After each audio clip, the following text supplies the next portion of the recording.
Krishna studio চ্যানেলে আপনাকে স্বাগতম।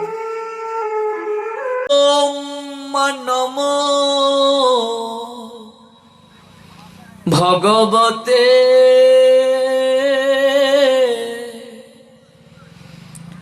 বাসুদেবায়। ওম নমো ভগবতে বাসুদেবায়। ওম নমো ভগবতে বাসুদেবায়।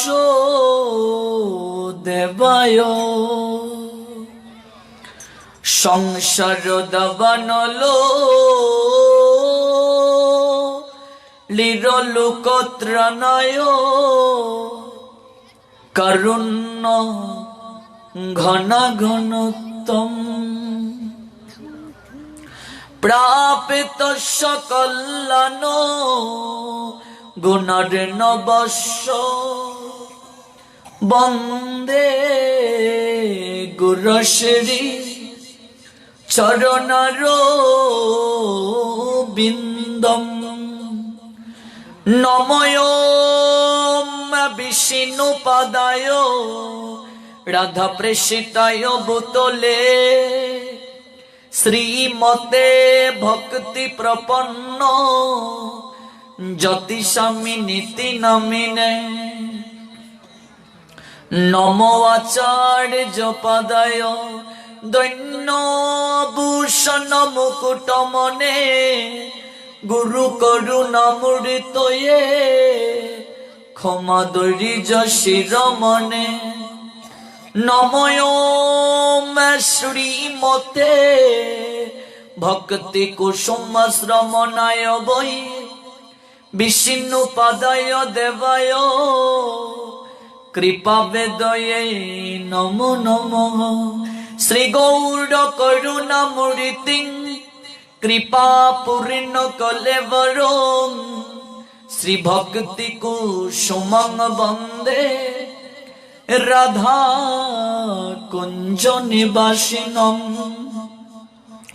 নময় বিষ্ণুপাদায় কৃষ্ণ প্রেষিতায় ভূতলে শ্রীমতে ভক্তি সিদ্ধান্ত সরস্বতী নমিনে। বন্দে বৃন্দাবন গুরু কৃষ্ণ কমল লোচন বল্লভী বল্লভাং দেব শ্রী রাধা লিঙ্গিত বিগ্রহ। বন্দে শ্রী কৃষ্ণ চৈতন্য নিত্যানন্দ সহুদিত গৌরুদয়ে পুষ্পবন্ত চিতিরৌ সন্দৌ তমুনুদৌ অজনুলম্বিত ভুজৌ কনকাবদাত সংকীর্তনৈক পীতরৌ কমলায়তাক্ষৌ বিশ্বম্বরৌ দ্বিজবরৌ যুগধর্মপালো। বন্দে প্রিয় করুণায় অবতার শ্রী অদ্বৈত নমস্তুভ্যং কলিজন কৃপানিধে গৌর প্রেম প্রদানায় শ্রী সীতা পতয়ে নমঃ। গদাধর মহং বন্দে মাধবাচার্য নন্দনং মহাভাব স্বরূপং শ্রী চৈতন্য ভিন্ন রূপিণং শ্রীবাস পণ্ডিতং নৌমি গৌরাঙ্গ প্রিয় পার্ষদ যস্য কৃপা লবেনাপি গৌরাঙ্গে জায়তে রতি। মহাপ্রসাদে জননী সর্ব সৌভাগ্য বর্দিনী আদিবেদি হরা নিত্যং তুলসী তং নমঃস্তুতে।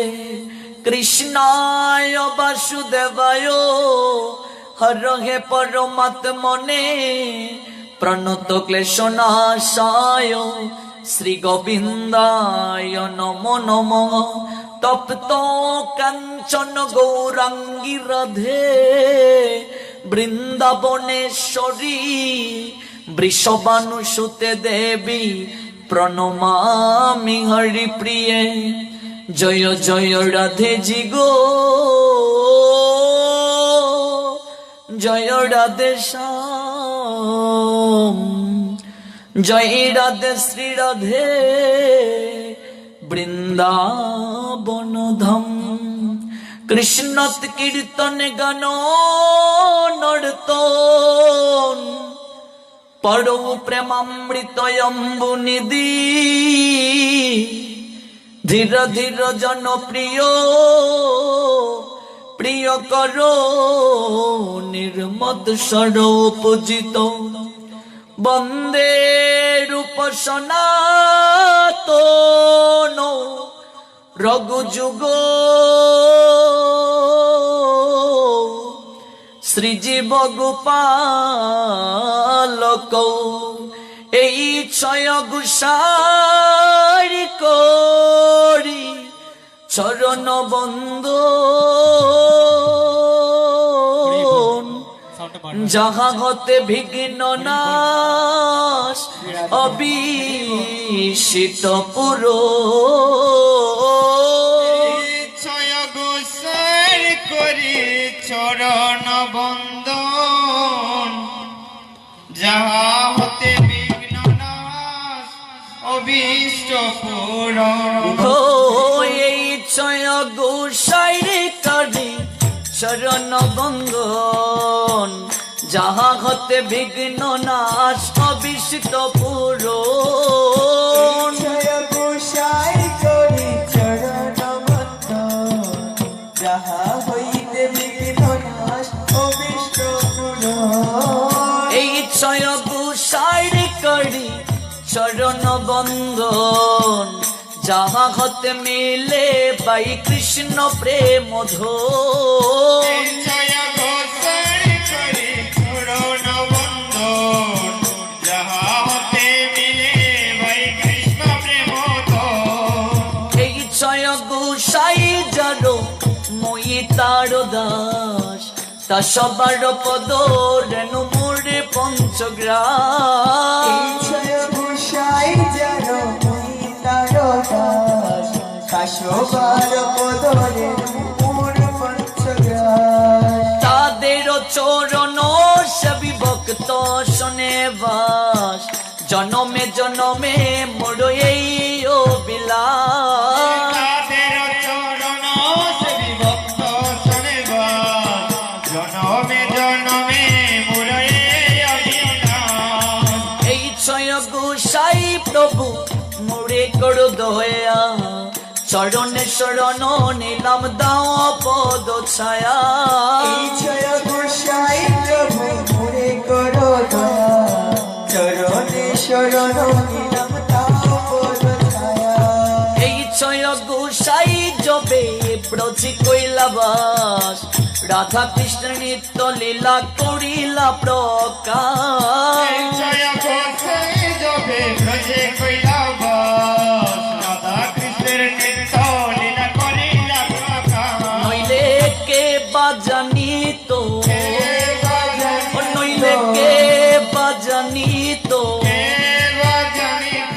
বৃন্দাবনের মরম সেবা কে বাজানি তো বৃন্দাবনের পরম সেবা কে বাজানিত রাই কানুর যুগল ভজন কে বাজানি তো রায়ে কানুর দুর্বল ভজনে কে বাজানিত গোপী ভাবে ভজন লীলা কে বাজানি তো গোপী ভাবে ভজন লীলা কে বাজানিত নইলে কে বাজানি তো নইলে কে বাজানি তো কে বাজানিত এই ছয় গোসাই জবে ব্রজে কৈলাবাস রাধা কৃষ্ণ নিত্য লীলা করিলা প্রকাশ জয় গোসাই জবে ব্রজে কৈলাবাস রাধা কৃষ্ণের নিত্য লীলা করিলা প্রকাশ অমনির আনন্দে বলো হরি বজ বৃন্দাবন শ্রী গুরু বৈষ্ণব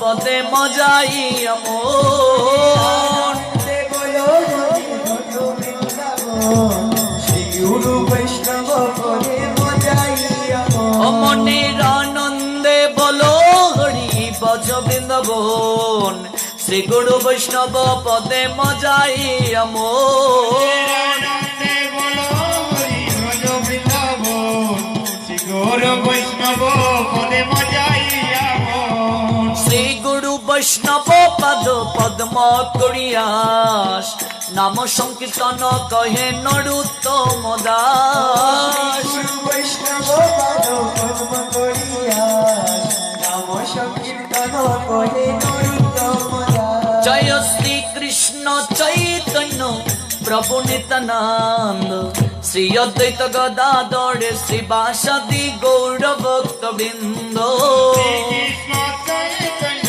প্রভু নিত্যানন্দ শ্রী অদ্বৈত গদাধর শ্রীবাসাদি গৌর ভক্তবৃন্দ জয় শ্রী কৃষ্ণ চৈতন্য প্রভু নিত্যানন্দ শ্রী অদ্বৈত গদাধর শ্রীবাসাদি গৌর ভক্ত বৃন্দ জয় শ্রী কৃষ্ণ চৈতন্য প্রভু নিত্যানন্দ শ্রী অদ্বৈত গদাধর শ্রীবাসাদি গৌর ভক্তবৃন্দ শ্রী কৃষ্ণ চৈতন্য প্রভু নিত্যানন্দ শ্রী অদ্বৈত গদাধর শ্রীবাসাদি গৌর ভক্ত বৃন্দ কৃষ্ণ চৈতন্য প্রভু নিত্যানন্দ শ্রী অদ্বৈত গদাধর শ্রীবাসাদি গৌর ভক্তবৃন্দ হরে কৃষ্ণ কৃষ্ণ কৃষ্ণ হরে হরে হরে রাম রাম রাম হরে হরে কৃষ্ণ হরে কৃষ্ণ কৃষ্ণ কৃষ্ণ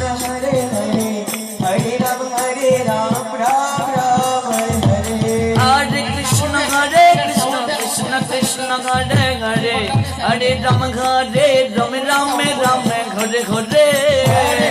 হরে কৃষ্ণ কৃষ্ণ কৃষ্ণ হরে হরে হরে রাম রাম রাম হরে হরে হরে কৃষ্ণ কৃষ্ণ কৃষ্ণ হরে হরে হরে রাম রাম রাম হরে হরে হরে কৃষ্ণ কৃষ্ণ কৃষ্ণ হরি বল।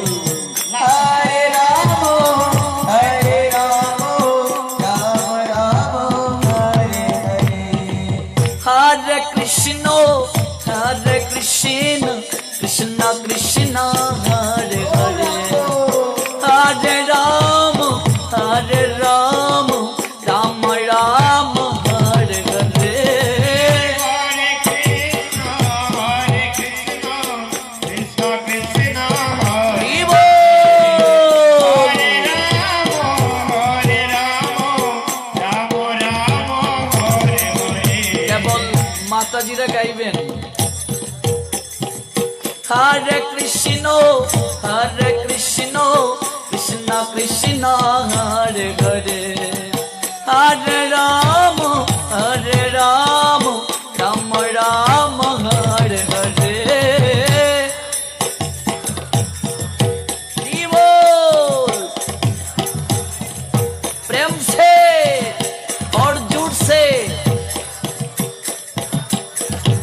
মাইক্রোফোন ছাড়া বাবাজিরা গাইবে, দেখি কে এগিয়ে আছেন।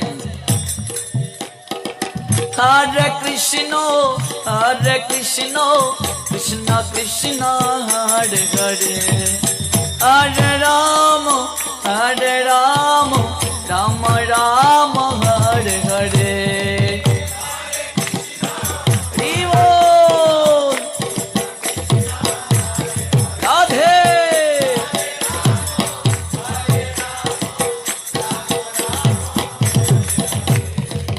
নারী সমাজ সব জায়গায় তো এগিয়ে, তাহলে এই আহম্মদপুর রায়পাড়া পূর্ব পুকরার নারীরা যদি পিছিয়ে থাকে তাহলে কি হয়? এ বিশ্বে যত ফুটি আছে ফুল, ফলি আছে যত ফল, নারী দিল তাহে রূপ রস মধু গন্ধ সুনির্মল। জগতের বুকে যত ফুল তথা ফল ফলেছে, নারী কিন্তু তার মাঝে রূপ রস মধু সঞ্চারণ করেছে। জগতের বুকে যত কল্যাণ কাজ সম্পাদিত হয়েছে, অর্ধেক তার করিয়াছে নারী, অর্ধেক তার নর। নারী এবং পুরুষ উভয়েই মিলে করেছেন। তাছাড়া আমাদের শাস্ত্র নারীকে অনেক উপরে ঠাঁই দিয়েছেন। বলছেন জ্ঞানের লক্ষ্মী, গানের লক্ষ্মী, শস্য লক্ষ্মী নারী, সুষমা লক্ষ্মী নারী ফিরেছে রূপে রসে সঞ্চারী। পুরুষ এনেছে দিবসের জ্বালা, তপ্ত রৌদ্র দাহ, কামিনী এনেছে যামিনীর শান্তি, সমীরণ বাড়িবাহ।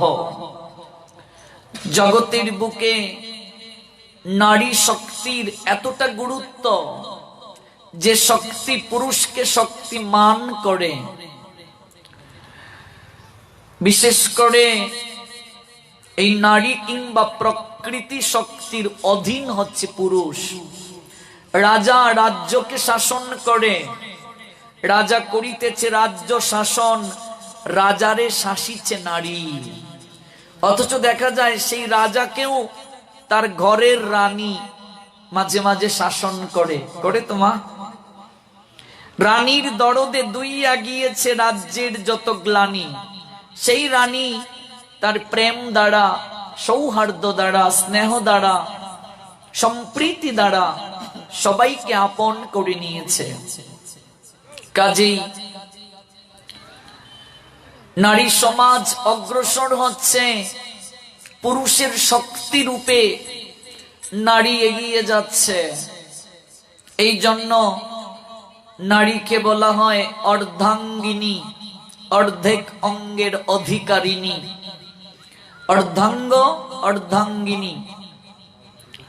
পুরুষ শাসিত সমাজ এক সময় নারীকে নিচে রাখার প্রবণতায় মশগুল ছিল, কিন্তু এখন নারী সব দিক থেকে স্বাবলম্বী, চিন্তায় চেতনায় স্বাবলম্বী হয়ে উঠেছে। কাজেই তার প্রকৃষ্ট প্রমাণ দেশের প্রধানমন্ত্রীও নারী, বিরোধী দলীয় নেত্রীও নারী, স্পিকারও নারী, নারীর জন্য কৌটাও রয়েছে চাকরি ক্ষেত্রে। কাজেই আপনাদের গ্রামের নারী সমাজ যদি পিছিয়ে থাকে তাহলে তো দুঃখজনক। আরেকবার সুযোগ দেয়া হলো। হরে কৃষ্ণ, হরে কৃষ্ণ, কৃষ্ণ কৃষ্ণ হরে হরে, হরে রাম, হরে Ram, Ram Ram Hare Hare.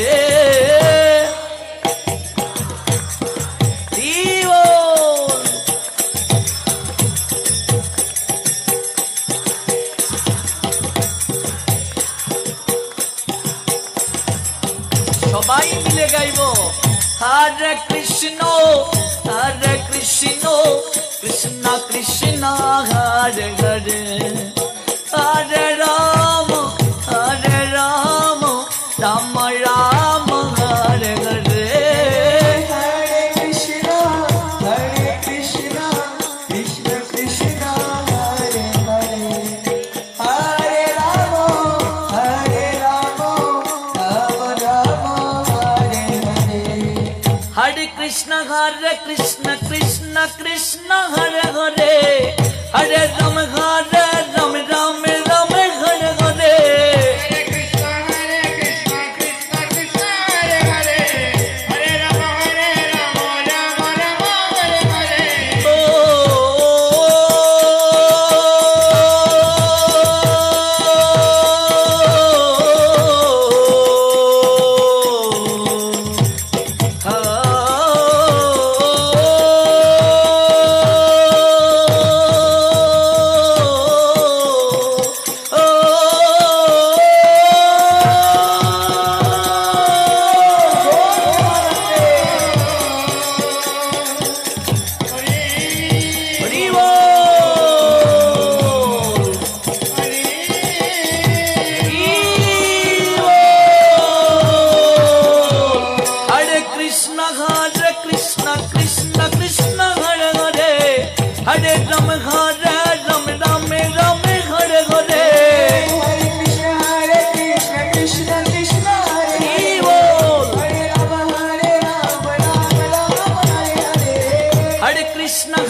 Hare Hare, Hare Rama, Hare Rama, Rama Rama, Hare Hare. Hare Krishna, Krishna Krishna, Hare Hare, Hare Rama, Rama Rama, Hare Hare. Hare Krishna, Krishna Krishna, Hare Hare, Hare Rama, Rama Rama, Hare Hare. Hare Krishna, Krishna Krishna, Hare Hare, Hare Rama, Rama Rama, Hare Hare. Jai Radhe, Jai Radhe, Jai Radhe, Jai Radhe. Jai Radhe, Jai Radhe, Jai Radhe, Jai Radhe. O Radhe Radhe Radhe Radhe, Hare Radhe, O Radhe Radhe Shri Radhe, Radhe Radhe O Radhe Radhe Shame Radhe, Radhe Rama O Radhe, Radhe Jai Radhe, Jai Radhe, Jai Radhe. Radhe, Radhe, Radhe, Radhe.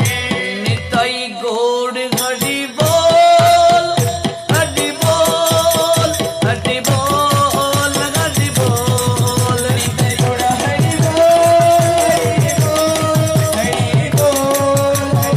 যাদের হাত আছে তারাই তুলেন, যাদের নেই তারা তো তুলতে পারবেন না। এই হাত তোলার অর্থ হচ্ছে ভগবানের কাছে আত্মসমর্পণ করা। যাদের হাত আছে তারাই তুলেন। নিতাই গৌর হরি বল, হরি বল, হরি বল, হরি বল। Hare Gaura, Hare Bol, Hare Bol, Hare Bol, Hare Bol. Nitai Nitai Gour Nitai, Nitai Nitai, Nitai Nitai, Nitai Gour Hari বল, হরি বল, হরি বল, হরি বল। Nitai Gaur Hari Bol, Hari Bol, Hari Bol, Hari Gour প্রেমানন্দে।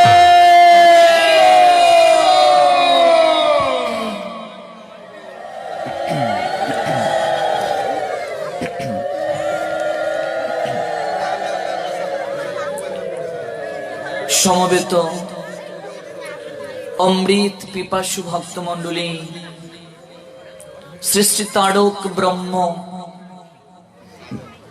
হরিনাম যজ্ঞানুষ্ঠানের প্রারম্ভিকায়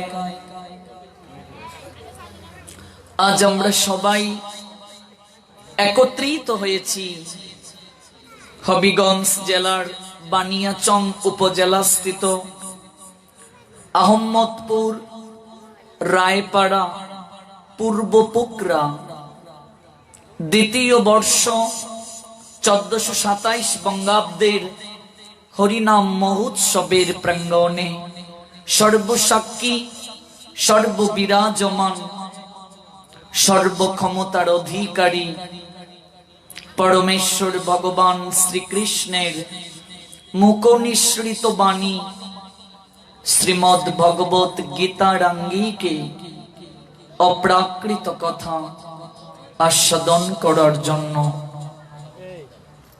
আমার উপর ভক্ত আদেশ করা হয়েছে। ভগবানের সেই অপ্রাকৃত কথা অমৃতে সবাইকে স্নাত করার জন্য।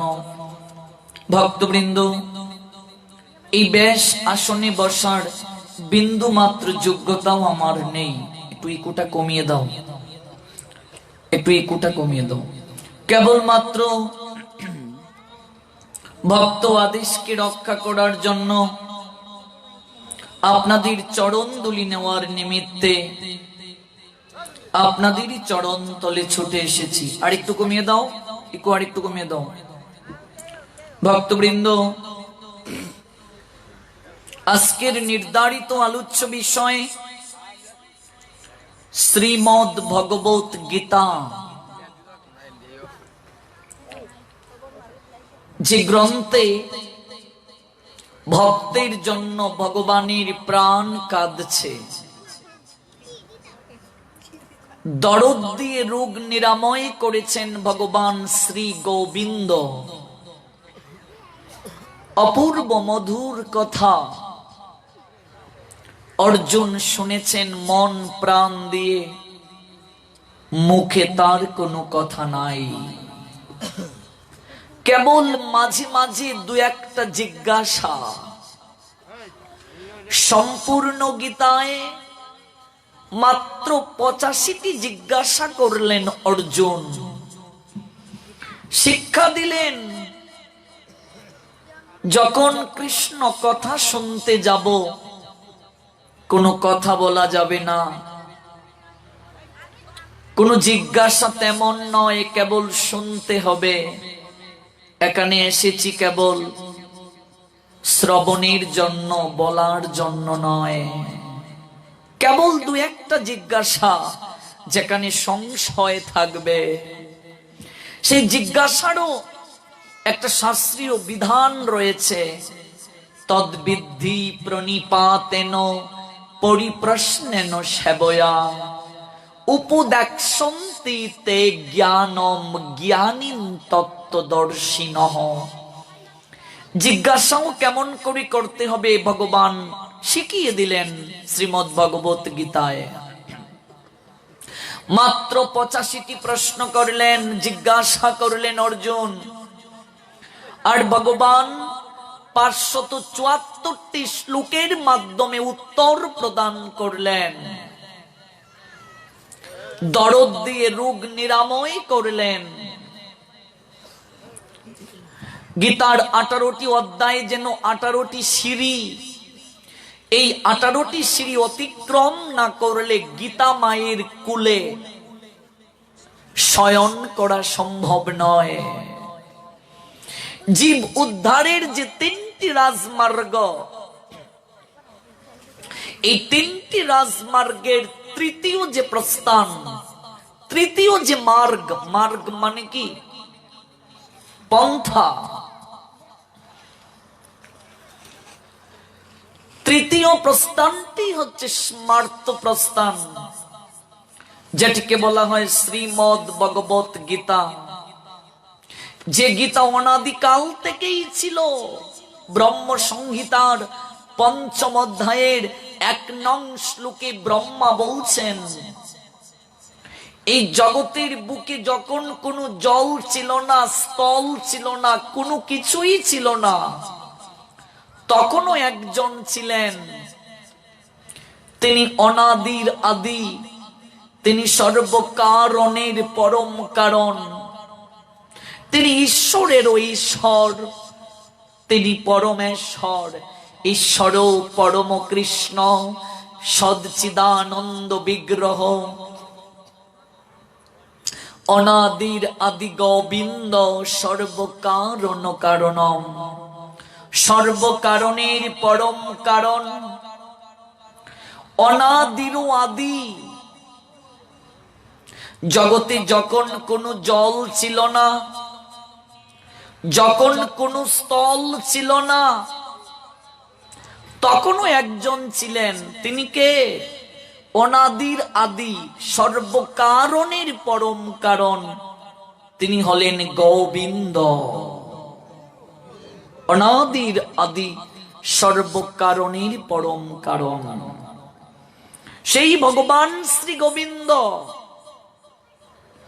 এই অপ্রাকৃত গীতার জ্ঞান শুধু অর্জুনকেই দেন নাই, অর্জুনকে তো দিয়েছেন আজ থেকে মাত্র 5000-এরও কিছু বছর পূর্বে, কিন্তু তারও অনেক অনেক পূর্বে এই গীতার জ্ঞান প্রদান করা হয়েছে। অনাদিকাল থেকেই ছিল সেই জ্ঞান। আর একটু ইকু কমিয়ে দাও। আমরা মহাভারতে দেখতে পাই শান্তি পর্ব 348তম অধ্যায় 51-52 নং শ্লোক, সেখানে বলা হয়েছে ত্রেতা যুগাদৌ চততু বিবস্বান মনোবেদদৌ মনুষ্য লোক বৃত্তার্থং সুথা ইক্কা কবে দদৌ इक्काकुना चकौती तो ব্যাপান লুকান অবস্থিত। ত্রেতা যুগের প্রারম্ভে ভগবান কৃষ্ণ এই গীতার জ্ঞান প্রথম দান করেছিলেন বিবস্বানকে। বিবস্বান দান করলেন মানব জাতির পিতা মনুকে। মনু দান করলেন শশাগড়া পৃথিবীর অধীশ্বর রঘুবংশের জনক ইক্কাকুকে। তারপর এই গীতার জ্ঞান রাজর্ষিদের মাধ্যমে প্রাপ্ত হয়ে এসেছিল। গুরু পরম্পরা ক্রমে তা জগতের বুকে প্রচলিত ছিল। কোথায় আছে সেই তত্ত্ব? ইমম বিবস্বতে যুগম প্রুক্তমহম অব্যয়ম বিবস্বান মনবে প্রাহ মন ইক্কাকবে অব্রবীত এবং পরম্পরা প্রাপ্তম ইমম রাজর্ষয় বিদুহ সকালেন ইহ মহতা যুগ নষ্ট পরন্তপ। ভগবান বলছেন চতুর্থ অধ্যায় জ্ঞান যুগে, সেখানে ভগবান বললেন এই গীতার জ্ঞান আমি প্রথম বিবস্বানকে দান করি, বিবস্বান মনুকে দান করে, মনু শশাগড়া পৃথিবীর অধীশ্বর এবং রঘুবংশের জনক ইক্কাকুকে দান করে। তারপর ইমম পরম্পরা প্রাপ্তম, এই যে গীতার জ্ঞান এটা পরম্পরা ক্রমে রাজর্ষিদের মাধ্যমে প্রাপ্ত হয়ে এসেছে। শ্রুতলিপির মাধ্যমে গুরুদেব বলতেন, শিষ্য সেটা শ্রবণ করে করে মনে রাখতে পারতেন। এটাকে লিসেনিং পাওয়ার বলা হয়। শ্রবণ করে মনে রাখা যেত, শ্রুতলিপি। গুরুদেব বলতেন, শিষ্য সেটা শুনে শুনে মনে রাখতে পারতেন। কিন্তু কালের প্রভাবে সকালেন ইহ মহতা যুগ নষ্ট পরন্তপ বলছেন, কিন্তু কালের প্রভাবে, কাল মানে সময়, সময়ের প্রভাবে এক সময় এই গীতার জ্ঞানটা নষ্ট হয়ে যায়। নষ্ট হয়ে যায় বলে কি গীতার জ্ঞান আমরা হারিয়ে ফেলি? না, এই যে শ্রবণ পদ্ধতি, ভগবান যখন এই গীতার জ্ঞান বিবস্বানকে দান করলেন, বিবস্বান মনুকে, মনু ইক্কাকুকে, এইভাবে যে গুরু পরম্পরা ক্রমে এসেছিল গীতার জ্ঞান, এই যে শ্রুতলিপি, এই শ্রুতলিপিটা আমরা এক সময় হারিয়ে ফেলি। কিসের কারণে? সদাচারের কারণে। সদাচার যদি না থাকে, আপনি উচ্চকুলে জন্ম নিলেও আপনার গুণ ধীরে ধীরে নষ্ট হয়ে যাবে সদাচারের অভাবে। আপনি যত গুণ নিয়েই জন্মগ্রহণ করুন না কেন, আপনি যদি সদাচার পালন না করেন, তাহলে আপনার সমস্ত গুণ ধীরে ধীরে নষ্ট হয়ে যাবে। অশ্বত্থামা কত গুণ নিয়ে জন্ম নিয়েছিল বাবা, হ্যাঁ? মাথার মাঝে মণি নিয়ে জন্ম নিয়েছিল, কেউ তাকে মারতে পারবে না। অথচ সেই অশ্বত্থামা এই গুণটা লাভ করে, তার এই গুণটা জগতের কল্যাণে না লাগিয়ে অকল্যাণী কাজে লাগালো। তার মৃত্যু নেই এই চিন্তা করে সে কুরুবংশের শেষ প্রদীপটাকে নিভিয়ে দেওয়ার জন্য ব্রহ্মাস্ত্র প্রয়োগ করলো উত্তরার গর্ভে পরীক্ষিতকে মারার জন্য। ভগবান বললেন, অশ্বত্থামা, যত গুণ নিয়েই মানুষ জন্মগ্রহণ করুক না কেন, জীব যদি সেই গুণের কদর করতে না জানে, সদাচার যদি পালন না করে, সেই গুণ এক সময় নষ্ট হয়ে যায়। তোমার মৃত্যু হবে না, এটা নিয়ে তোমার বড় অহংকার না? তাই তোমার মৃত্যুটাই আমি তোমার কাছ থেকে কেড়ে নিলাম। তোমার সর্বাঙ্গে কীট হবে, পচে পচে মাংস পড়বে, মৃত্যুর জন্য আহাকার করবে, কিন্তু তুমি মরবে না। মরবে না তুমি, অন্ধকারে থাকবে তুমি, অপসংস্কারে তুমি থাকবে, অপসংস্কৃতিতে তুমি থাকবে, অনাচারে তুমি থাকবে, ব্যভিচারে তুমি থাকবে, তমসায় আচ্ছন্ন মনোবৃত্তিতে তুমি থাকবে, অজ্ঞানজনিত প্রকোষ্ঠে তুমি থাকবে, মৃত্যুর জন্য ছটফট করবে, মৃত্যু তোমার হবে না। এত গুণ নিয়ে জন্মগ্রহণ করল অশ্বত্থামা, কিন্তু সদাচার পালন না করার কারণে, সাধু সঙ্গে না থাকার কারণে, উত্তমের প্রতি সমর্পণ না থাকার কারণে তার সমস্ত জ্ঞান বাবা নষ্ট হয়ে গেল। কর্ণ কত সদাচার নিয়ে জন্ম নিল, কত গুণ নিয়ে জন্ম নিল। কুন্তিকে সূর্য নারায়ণ বলছেন, আমার শক্তির একটা অংশ রক্ষা কবচ রূপে ওই সন্তানের বক্ষের মাঝে আমি রেখে যাচ্ছি। নিশ্চয়ই সেই ঘটনা জানেন। কুন্তী ঋষি দুর্বাসার সেবা করেছিলেন। ঋষি দুর্বাসা এতটাই ক্রোধ পরায়ণেষু, যে কেউ তার সেবা করতে ভয় পায়, কারণ যদি অপরাধ করে তাহলে তার রক্ষে নেই, তাকে অভিসম্পাত দিয়ে ছাড়কার করে দেবে। যে কেউ দুর্বাসার সেবা করতে রাজি হয় না। কুন্তী তিনি রাজি হলেন, ঋষি দুর্বাসার তিনি সেবা করবেন। এতটাই সেবা করলেন, সেবায় তাকে সন্তুষ্ট করলেন। দুর্বাসা মুনিকে সন্তুষ্টি করা চারটিখানি কথা নয় বাবা। দুর্বাসা সন্তুষ্ট হয়ে কুন্তিকে বললেন, মা আমি তোমার সেবায় সন্তুষ্ট হয়েছি, বলো তুমি আমার কাছে কি চাও, আমি তোমাকে বর প্রদান করব।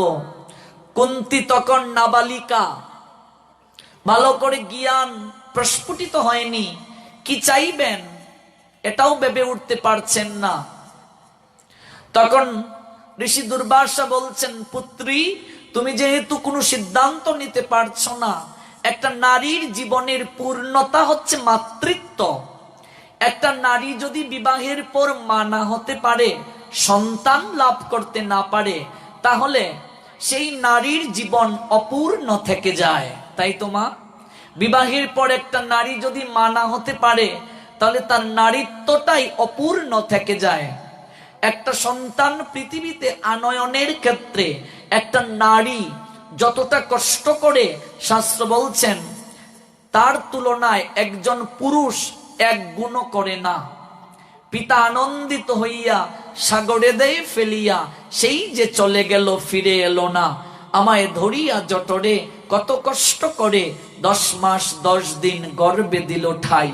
গর্ভে ধারণ করেছে, লালন করেছে, পোষণ করেছে, প্রসব বেদনা সহ্য করেছে, তারপর জগতে আনয়ন করেছে। সমস্ত যন্ত্রণা ভুলে যায় একটা নারী যখন মাতৃত্ব পায়। সন্তানের চন্দ্রবদন পানে চেয়ে সমস্ত দুঃখ যেন তার নিমিষের মাঝে কোথায় হারিয়ে যায়। তাই তো মা, সন্তান যখন মধুমাকা সুরে মা বলে ডাকে, একটা নারীর সমস্ত দুঃখ কোথায় যেন হারিয়ে যায়। নিজেকে সে তখন পূর্ণ মনে করে যে আমার মতো সৌভাগ্যবতী জগতের বুকে কেউ নাই। আর কিছু জীবনে পাই আর না পাই, আমি একটা রত্ন পেয়েছি যে আমাকে সুহাগ মিশ্রিত সুরে মা বলে ডাকে। একটা নারীর পূর্ণতা, বিয়ের পর মাতৃত্ব। একটা নারী যদি মা না হতে পারে তার নারীত্ব অপূর্ণ, নারীত্ব বিফলে চলে যায়। সন্তানকে জগতের বুকে আনয়নে মায়ের অবদান 75, অর্থাৎ সন্তানের জীবনে মায়ের অবদান সবচেয়ে বেশি, এবং মায়ের কাছে সন্তান সবচেয়ে বেশি ঋণী থাকে। আমাদের মনুসংহিতা বলছেন 100 জন পিতা, মানে একটা শ্লোকে মনুসংহিতা বলছেন 100 জন আচার্য। আচার্য বুঝো শিক্ষক, আচার্য শব্দ অর্থ শিক্ষক। 100 জন শিক্ষক মানে একজন বাবা। একটা শিশুর প্রাথমিক শিক্ষা কেন্দ্র তার পরিবার। মা বাবা হচ্ছেন প্রত্যেকটা সন্তানের প্রাথমিক শিক্ষা গুরু। পিতামাতা হচ্ছে শিক্ষাগুরু, প্রাথমিক শিক্ষাগুরু, গুরুদেব পিতামাতা। কাজেই পিতামাতাকে বাদ দিয়ে কিচ্ছুটি সম্ভব নয়। পিতামাতা হচ্ছেন গুরুদেব, প্রাথমিক গুরুদেব আমাদের। 100 জন শিক্ষক যে জ্ঞান প্রদান করতে পারে, 100 জন শিক্ষক মানে মনুসংহিতা বলছেন একজন বাবার সমান। 100 জন শিক্ষক শিক্ষককে একত্রীকরণ করলে যে রেজাল্ট পাওয়া যাবে, একজন বাবা সন্তানকে সেই শিক্ষা প্রদান করার যোগ্যতা রাখেন। 100 জন বাবাকে যদি একসঙ্গে করো, একজন মায়ের সমান। ভাবা যায় কতটা উপরে দিয়েছে মায়ের স্থান। 100 জন শিক্ষক মানে একজন বাবা, 100 জন বাবা মানে একজন মা। কারণ জন্মের পর থেকে প্রত্যেকটা ক্ষেত্রে বাবার চেয়ে সন্তানের সঙ্গে সম্পর্কটা কার ঘনিষ্ঠ থাকে? মার। খাওয়া থেকে শুরু করে হাঁটানো, ঘুম পাড়ানো, স্নান করানো, প্রস্রাব পায়খানা করানো, যত কিছু, সমস্ত কিছুর সঙ্গে বাবার চেয়ে মায়ের সবচেয়ে সম্পর্কটা বেশি জড়িত থাকে। এই জন্য দেখবে সন্তান যখন মুখে প্রথম কথা বলে, সেটা বাবা নয়, মা বলে। কারণ কি? কারণ সেই সন্তানের সঙ্গে মায়ের, নারীর একটা সম্পর্ক রয়েছে, নারী ছেড়া দম। এই জন্য মনে রাখবে, বীজ যত ভালো হবে, ফসল ভালো হবে, সেটা ঠিক, কিন্তু জমি যদি ভালো না হয়, যত উন্নত বীজেই বপন করো, অঙ্কুরিত হবে না, ফসল ভালো হবে না। এই জন্য মা হচ্ছেন ক্ষেত্র, মা হচ্ছেন জমি। মায়ের যে চরিত্র, জ্ঞান, গরিমা, বৈশিষ্ট্য, এটা সন্তানের জীবনে 75% বেশি পর্যবসিত হয়, আর বাবার কাছ থেকে সন্তান পায় 25%। মানে একটা সন্তান এই জগতের বুকে আনয়নের ক্ষেত্রে বাবার অবদান 25, মানে আমাদের পুরুষের অবদান 25, নারীর অবদান 75। এতটা গুরুত্ব দিয়েছে। এখানেই শেষ নয়, এই শ্লোকটা আস্বাদন করলে ক্লিয়ার হবেন। পিতা স্বর্গ, পিতা ধর্ম। পিতা হচ্ছেন স্বর্গ সমান, স্বর্গ সম পিতা। পিতরে প্রীতিমাপন্নে প্রিয়ন্তে সর্বদেবতা। বাবা যদি সন্তুষ্ট হন, একজন পিতা যদি সন্তুষ্ট হন, স্বর্গের সমস্ত দেবতারা আপনাকে আশীর্বাদ করবেন। কিন্তু মায়ের ক্ষেত্রে কি বলা হয়েছে? জননী স্বর্গাদপি গরি অসি। বাবা হচ্ছেন স্বর্গ, আর মা হচ্ছেন স্বর্গের চেয়েও বড়। পিতা স্বর্গ আর মা স্বর্গাদপি গরিয়সী, মা স্বর্গের চেয়েও বড়। আজকাল আমার বয়সী ছেলেমেয়েরা এগুলো জানে না, জানার চেষ্টা করে না। যদি জানতো তাহলে মা বাবার এতটা লাঞ্ছনা হতো না, গঞ্জনা হতো না, বৃদ্ধাশ্রম সমাজের বুকে এত গজিয়ে উঠতো না। আজকে সমাজের বুকে এত এত বৃদ্ধাশ্রম কেন গজিয়ে উঠছে? বৃদ্ধাশ্রম মানেই তো কলঙ্কিত জায়গা। যে সকল পিতামাতাকে সন্তান দেখতে পারে না, তাদের গতি হয় বৃদ্ধাশ্রমে। কেন? ভারতের বিভিন্ন বৃদ্ধাশ্রমগুলোকে পর্যবেক্ষণ করে একটা রিপোর্ট বের হয়েছিল, গুগল সার্চ করলে পাবেন। বৃদ্ধাশ্রম ঘুরে এসে রিপোর্ট করা হয়েছে, ম্যাক্সিমাম বৃদ্ধাশ্রমে যে সকল মা বাবা থাকে, পর্যবেক্ষণ করে দেখা গিয়েছে তাদের অধিকাংশ সন্তানেরা ফার্স্ট ক্লাস গ্রাজুয়েশনধারী এবং ফার্স্ট ক্লাস অফিসার। সবাই উচ্চশিক্ষিত, সবাই চাকরিজীবী। সন্তান জন্ম নেওয়ার পর প্রত্যেকটা মা বাবা স্বপ্ন দেখে, আমার সন্তানকে ডাক্তার বানাবো, ইঞ্জিনিয়ার বানাবো, কলেজের লেকচারার করব। নিশ্চয়ই সেই স্বপ্ন দেখাটা স্বাভাবিক, দেখাটা উচিত। কিন্তু কজন মা বাবা এরকম স্বপ্নও দেখে যে আমার সন্তানকে পড়াশোনার পাশাপাশি ভক্ত করব, ভক্তি শিক্ষা দেব? কজন পিতামাতা দেখে গো? আর দেখে না বলেই আজকে পিতার সম্মান, মায়ের সম্মান ভুলুণ্ঠিত হচ্ছে। এই ক্ষেত্রে আমি প্রত্যেকটা অনুষ্ঠানে বলি, আমার মা আদর্শ মা।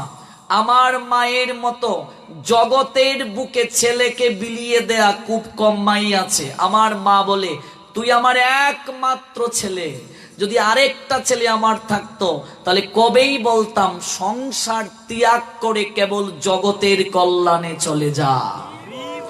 এখনো আমার মা বলে, তুই আমার একমাত্র ছেলে, আমি যেদিন দেখব তুই জগতের প্রত্যেকের ছেলে হতে পেরেছিস, সেই দিন মনে করব তোকে গর্ভে ধারণ করা আমার সার্থক।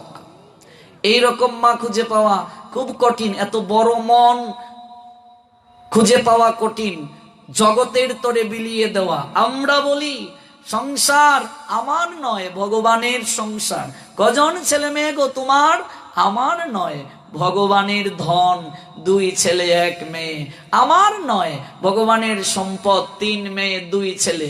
যদি গিয়ে বলি ভগবানের যেহেতু 3 ছেলে 2 মেয়ে, 1 ছেলে দিয়ে দাও মন্দিরে ভগবানের সেবার জন্য, বলবে সেটা কি করে হয়? তো ভগবানের বলছো আর ভগবানকে দিতে গেলে তাহলে গলা টানছো কেন?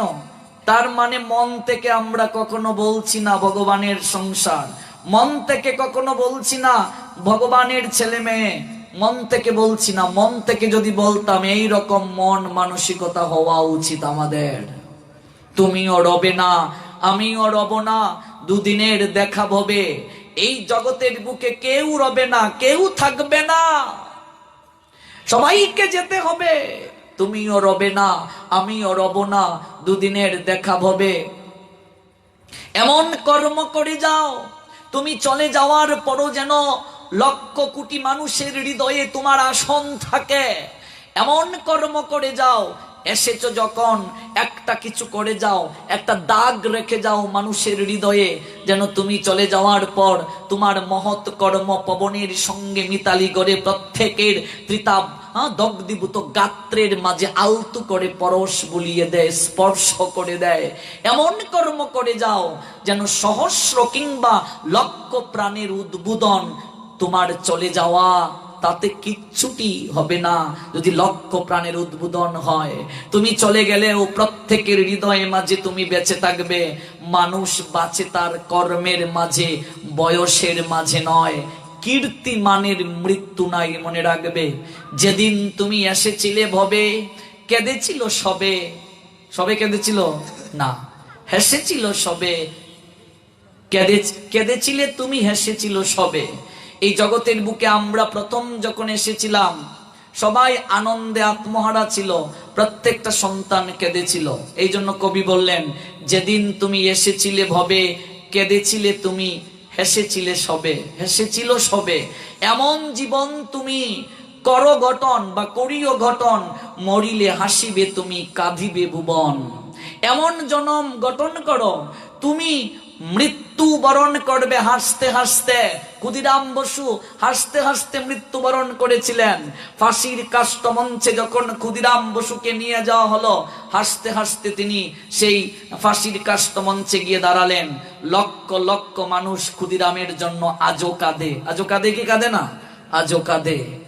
এই জন্য কবি বললেন, যেদিন তুমি এসেছিলে ভবে, কেঁদেছিলে তুমি, হেসেছিল সবে। এমন জীবন তুমি করিবে গঠন, মরিলে হাসিবে তুমি, কাঁদিবে ভুবন। এমন জীবন গঠন করো, তুমি হাসতে হাসতে জগৎ থেকে যাবে, কিন্তু জগৎ জীব তোমার কর্ম ফসলকে হৃদয়ে লালন করে কাঁদবে, তোমার স্মৃতিচারণ করে কাঁদবে। আর ওই প্রত্যেকের হৃদয়ে তুমি ভালোবাসার প্রদীপ হয়ে অনন্তকাল জ্বলবে।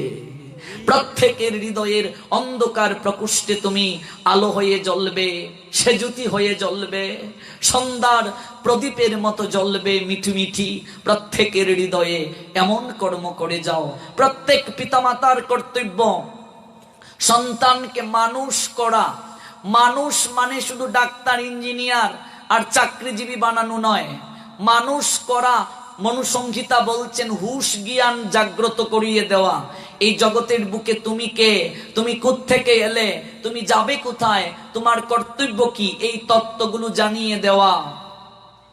আমি কে, আমি কোত্থেকে এলাম, আমি যাব কোথায়, সংসারে আমার কর্তব্য কি, আমি করছি কি, এই তত্ত্বগুলো যদি মানুষ না জানার চেষ্টা করে, সে তো মানুষই নয়, মানুষ নয় সে। কি লাগি আইলি ভবে, এমন জনমে হরি না বুঝিলি, সে তুই মানুষ কবে। কিসের জন্য জগতে তুমি এসেছো?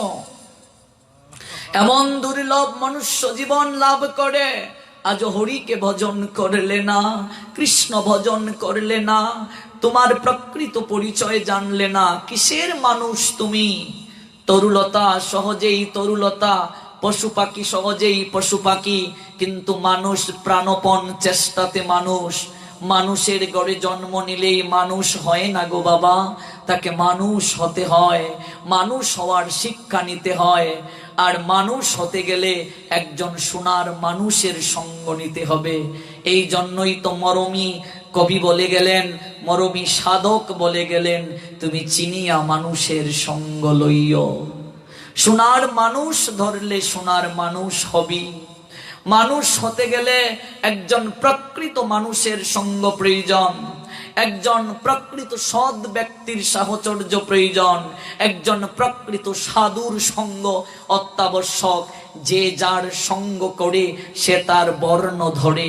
আপনি যার সঙ্গ করবেন ধীরে ধীরে আপনি তার মতো হয়ে যাবেন। আপনি যাকে নিয়ে বেশি ভাববেন তার আচরণ দেখবে ধীরে ধীরে আপনার মাঝে চলে আসবে।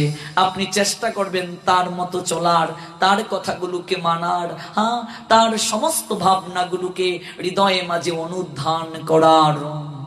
এই জন্য প্রত্যেক নারী জীবনের পূর্ণতা যেমন মাতৃত্বে, একটা পুরুষের জীবনের পূর্ণতা যেমন পিতৃত্বে, শাস্ত্র জানিয়ে দিলেন নারীত্ব মাতৃত্বে পূর্ণতা পায়, পুরুষ পিতৃত্বে পূর্ণতা পায়, কিন্তু মাতৃত্ব পিতৃত্ব কিসে পূর্ণতা পায় সেটা জানতে হবে।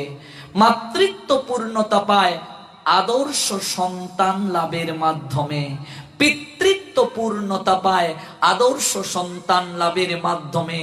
যদি সন্তানকে মানুষ করতে না পারি আমরা, আদর্শ সন্তান যদি করতে না পারি, তাহলে আমার মাতৃত্ব বিফলে চলে গেল, পিতৃত্ব বিফলে চলে গেল। যে সন্তানকে মানুষ করতে পারলাম না, এর মতো দুঃখ হতে পারে না। আর মানুষ করতে গেলে তার মাঝে মহানুভবতা, মানবতা, জীবনের প্রকৃত উদ্দেশ্য, এই তত্ত্বগুলো জাগ্রত করিয়ে দিতে হবে। হ্যাঁ, কুন্তিকে দুর্বাসা বলছেন, পুত্রী তুমি যেহেতু সিদ্ধান্ত নিতে পারছো না একটা নারীর জীবনের পূর্ণতা মাতৃত্বে হয়, তাই তুমি তো এখনো নাবালিকা, সিদ্ধান্ত নিতে পারছো না পুত্রী, আমি তোমাকে একটা বর প্রদান করে যাচ্ছি, একটা মন্ত্র প্রদান করে যাচ্ছি। ওই মন্ত্রটা তুমি যখন এক মনে ধ্যান করবে, যে দেবতাকে স্মরণ করে, তৎক্ষণাৎ সেই দেবতা তোমার নৈকট্যে আবির্ভূত হতে বাধ্য থাকবেন। এই মন্ত্রটার এমন গুণ, ওই মন্ত্রটা তুমি যখন উচ্চারণ করবে, তৎক্ষণাৎ যে দেবতাকেই তুমি স্মরণ করবে সেই দেবতা তোমার নিকটে এসে আবির্ভূত হবেন। কুন্তী মন্ত্রটা দুর্বাসার নিকট থেকে লাভ করলেন। মনে মনে ভাবছেন, এখনো কি মন্ত্রের এরকম গুণ আছে নাকি? বয়স তো কম কুন্তীর, তখন নাবালিকা, এত জ্ঞান নেই। ভাবলেন এখনো কি মন্ত্রের এই রকম শক্তি আছে? আমি যে দেবতাকে স্মরণ করব সেই দেবতাই মন্ত্র পাঠ করলেই আবির্ভূত হবেন। বিষয়টা তো বড় ইন্টারেস্টিং, খুবই মজাদার। একটু পরখ করে দেখি, পরখ মানে পরীক্ষা, একটু পরীক্ষা করে দেখি। পরন্ত বিকেল বেলা, তখন কুন্তী ছাদের মাঝে দাঁড়িয়ে সূর্যাস্ত নিরীক্ষণ করছেন। সূর্য যখন অস্ত যাচ্ছেন এই দৃশ্যটা নিরীক্ষণ করছেন। খুবই অনিন্দময় দৃশ্য। তখন বারংবার তিনি তাকিয়ে আছেন সূর্যের দিকে। এক অপ্রাকৃত আকর্ষণে তার দেহ, তার মন আন্দোলিত হয়ে উঠল কুন্তীর। বারবার তার দিকে তাকিয়ে একটা অন্যরকম ভাবনায় বিভোর হয়ে গেলেন। মনে মনে ভাবলেন, আহারে, এই জগৎ সংসারে সূর্য নারায়ণ তার অপ্রাকৃত জ্যোতি বিলিয়ে দিচ্ছেন। ভেবে দেখো মা, সূর্য যদি না থাকতো তাহলে আমাদের অবস্থাটা কি হতো? এই যে লাইট জ্বলছে গো, প্রতি মাসে বিল দিতে হয় কি হয় না? হয়। ফ্যান চালাই আমরা, বিল দিতে হয়। মোটর চালাই জল তোলার জন্য, সাপ্লাই ব্যবহার করি, তারপর ডিশ চালাই, বিল দিতে হয় কি হয় না? আচ্ছা, সূর্য যদি একদিন এসে আমাকে তোমাকে বলে, আমি যে সারা জীবন তোমাকে আলো দিলাম, আমার বিল পরিশোধ করো। হ্যাঁ, পবন যদি বলে সাদের যখন পাকা দিয়ে বাতাস তুমি খাও, তখন তো বিল দিতে হয়। আমি যে তোমাকে এত বাতাস দিচ্ছি, দেখবে যতই কারেন্টের মাধ্যমে তুমি ফ্যান চালাও না কেন, এই বাতাসে যতটুকু প্রশান্তি পাওয়া যায়, একটু প্রকৃতির বাতাসে সঙ্গে সঙ্গে তোমার শরীরে প্রশান্তি এসে যায়। এটা ভগবানের প্রদত্ত, এটা হচ্ছে অকৃত্রিম আর এটা হচ্ছে কৃত্রিম, এটা ন্যাচারাল। এই বাতাস, পবন যদি বলে আমি যে তোমাকে বাতাস দিচ্ছি, আমার বিল পরিশোধ করো। বরুণ দেবতা নাম শুনেছেন নিশ্চয়ই, বৃষ্টি প্রদান করে। তিনি যদি এসে বলেন, এই মোটর দিয়ে যখন জল তুলিস, সাপ্লাই যখন ব্যবহার করিস, বিল তো ঠিকই দেস, আমি যদি জল না দেই, বৃষ্টি যদি না হয়, খাদ্যশস্য উৎপাদন হবে না। হবে? খাদ্যশস্য উৎপাদন হবে না। নদী যদি তোমাদের পাশ দিয়ে থাকে, পুকুর যদি থাকে, খাল বিল যদি থাকে, যখন ইচ্ছে তখন গিয়ে ডুব দিতে পারবে, স্নান করতে পারবে। কিন্তু কারেন্ট নাই, মোটর চালাতে পারবে না, জল উঠবে না, বলবে বাথরুমে জল নেই, স্নান করার জন্য ওয়েট করতে হবে। ঢাকা শহরে গিয়ে দেখো, জলের অভাবে মানুষ কত কষ্ট করে, জলের কি দাম সেখানে। এই যে আমরা যত্র তত্র যখন তখন গিয়ে স্নান করতে পারছি, ডুব মেরে স্নান করছি, নদীতে ঝাঁপিয়ে পড়ছি, পুকুরে ঝাঁপিয়ে পড়ছি, যখন খুশি তখন জল আনতে পারছি, প্রকৃতি প্রদত্ত এটা। নদী থেকে যতই জল আনো, খরস্রোতা নদী, যে নদী চলছে, কখনো সেই জল শেষ হবে না। এই যে নিচ থেকে এত জল আমরা তুলছি, যদিও জলের স্তর নিচে নামছে, কিন্তু জল কিন্তু শেষ হচ্ছে না। হচ্ছে? কখনো কি ভাবছি এই সার্কুলেশন গুলো, যে ভগবান কি প্রক্রিয়ায় বিভিন্ন দেবতাদেরকে দায়িত্ব দিয়েছেন আমাদেরকে সেবা প্রদানের জন্য। সূর্য নারায়ণকে দায়িত্ব দিয়েছেন আমার ভক্তদেরকে আলো প্রদান করো, পবনকে দায়িত্ব দিয়েছেন বাতাস দাও আমার সন্তানদেরকে, আমার ভক্তদেরকে। বরুণকে দায়িত্ব দিয়েছেন জলের দেবতা বরুণ, জল প্রদান করো তুমি। তুমি যদি জল প্রদান না করো, খাদ্যশস্য উৎপাদিত হবে না, জলের অভাবে মানুষ মরবে। এই যে এক একজনকে এক একটা দপ্তরের দায়িত্ব দিয়েছেন, তারা ভগবানের ইঙ্গিতে সমস্ত দায়িত্ব পালন করছেন। আমরা কি কৃতজ্ঞতা জ্ঞাপন করছি? হ্যাঁ, সূর্য আমাদেরকে জ্যোতি দিচ্ছে, সূর্য আমাদেরকে এত সুন্দর আলো দিচ্ছে, কই আমরা তো তার প্রতি কৃতজ্ঞতা জ্ঞাপন করছি না। কৃতজ্ঞতাটা কি? শাস্ত্র বলছেন প্রত্যহ ঘুম থেকে উঠে স্নান করে সূর্য দেবতাকে একটা প্রণাম দিতে হবে। দেন কি মা? যারা দেন না তারা আগামীকাল থেকেই দেবেন। মানুষ যখন জন্মগ্রহণ করে 5টা ঋণ নিয়ে জন্মগ্রহণ করে, একটা দেব ঋণ। শাস্তি পেতে হবে তোমাকে যদি ওই ঋণ স্মরণ না করো। একটা দেব ঋণ। ওম জবা কুসুম সনকাসং কাশ্যপেয়ং মহাদূতিং ধান্তারিং সর্বপাপগ্নম প্রণতবস্মি দিবাকরম। এই মন্ত্র বলে সূর্য নারায়ণকে প্রণাম দিতে হবে প্রত্যেক দিন। নইলে এই সূর্য যে তোমাকে প্রতিদিন আলো দিচ্ছে, তুমি অকৃতজ্ঞ, তুমি সেই আলো গ্রহণ করছো, তার প্রতি সম্মান জ্ঞাপন করছো না, তার প্রতি কৃতজ্ঞতা জ্ঞাপন করছো না, তোমাকে শাস্তি পেতে হবে। প্রত্যহ কেউ যদি সূর্য নারায়ণকে প্রণাম দেয়, শাস্ত্র বলছে তার কখনো মাথা ব্যথা হবে না। রাধারানী প্রত্যহ সূর্য কুণ্ডে যেতেন, গিয়ে কুণ্ডেশ্বরী আমার শ্রীমতী রাধারানী স্নান সমাপন করে সূর্য নারায়ণের সেবা করতেন, পুজো করতেন। ভেবে দেখো, শ্রীমতী রাধারানী নিজে পর্যন্ত পুজো করলেন। কেন? কতটা ভালোবাসতেন আমার শ্রীমতী গোবিন্দকে দেখো। প্রত্যহ রাধারানী সহচরীদেরকে নিয়ে, সখীদেরকে নিয়ে সূর্য কুণ্ডে যেতেন, গিয়ে স্নান সমাপন করে সূর্য নারায়ণকে প্রণাম দিয়ে পুজো করতেন। রাধারানী কেন পুজো করতেন? সূর্য নারায়ণকে প্রণাম দিয়ে বলতেন, হে সূর্য নারায়ণ, আপনি যখন উদিত হন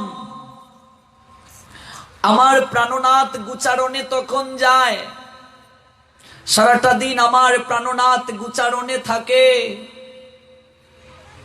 আপনি যদি আপনার উত্তাপকে বৃদ্ধি করেন তাহলে আমার প্রাণনাথের খুবই কষ্ট হবে। কতটা ভালোবাসেন দেখুন। সূর্যের তাপ যদি বেড়ে যায় তাহলে গোবিন্দের কষ্ট হবে। ও হে সূর্য নারায়ণ, আমার প্রাণনাথ যখন গুচারণে যাবেন তখন আপনি আপনার উত্তাপকে সর্বদা কমিয়ে রাখবেন, যেন আমার প্রাণনাথের কষ্টের সঞ্চার হয় না।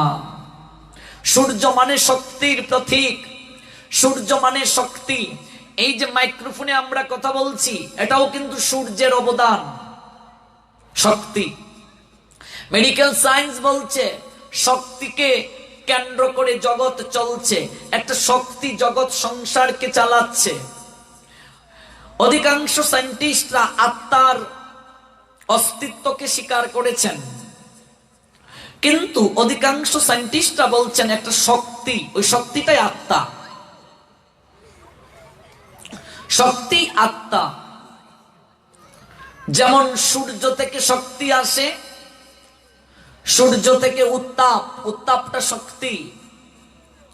এই জন্য দেখবে সূর্য লালচে, লাল, এই লাল রং হচ্ছে শক্তির প্রতীক। এই যে আমাদের সনাতনী মায়েরা সিঁদুর ধারণ করেন, এই সিঁদুরের রং লাল কেন? প্রশ্ন জেগেছে কি কখনো মনে?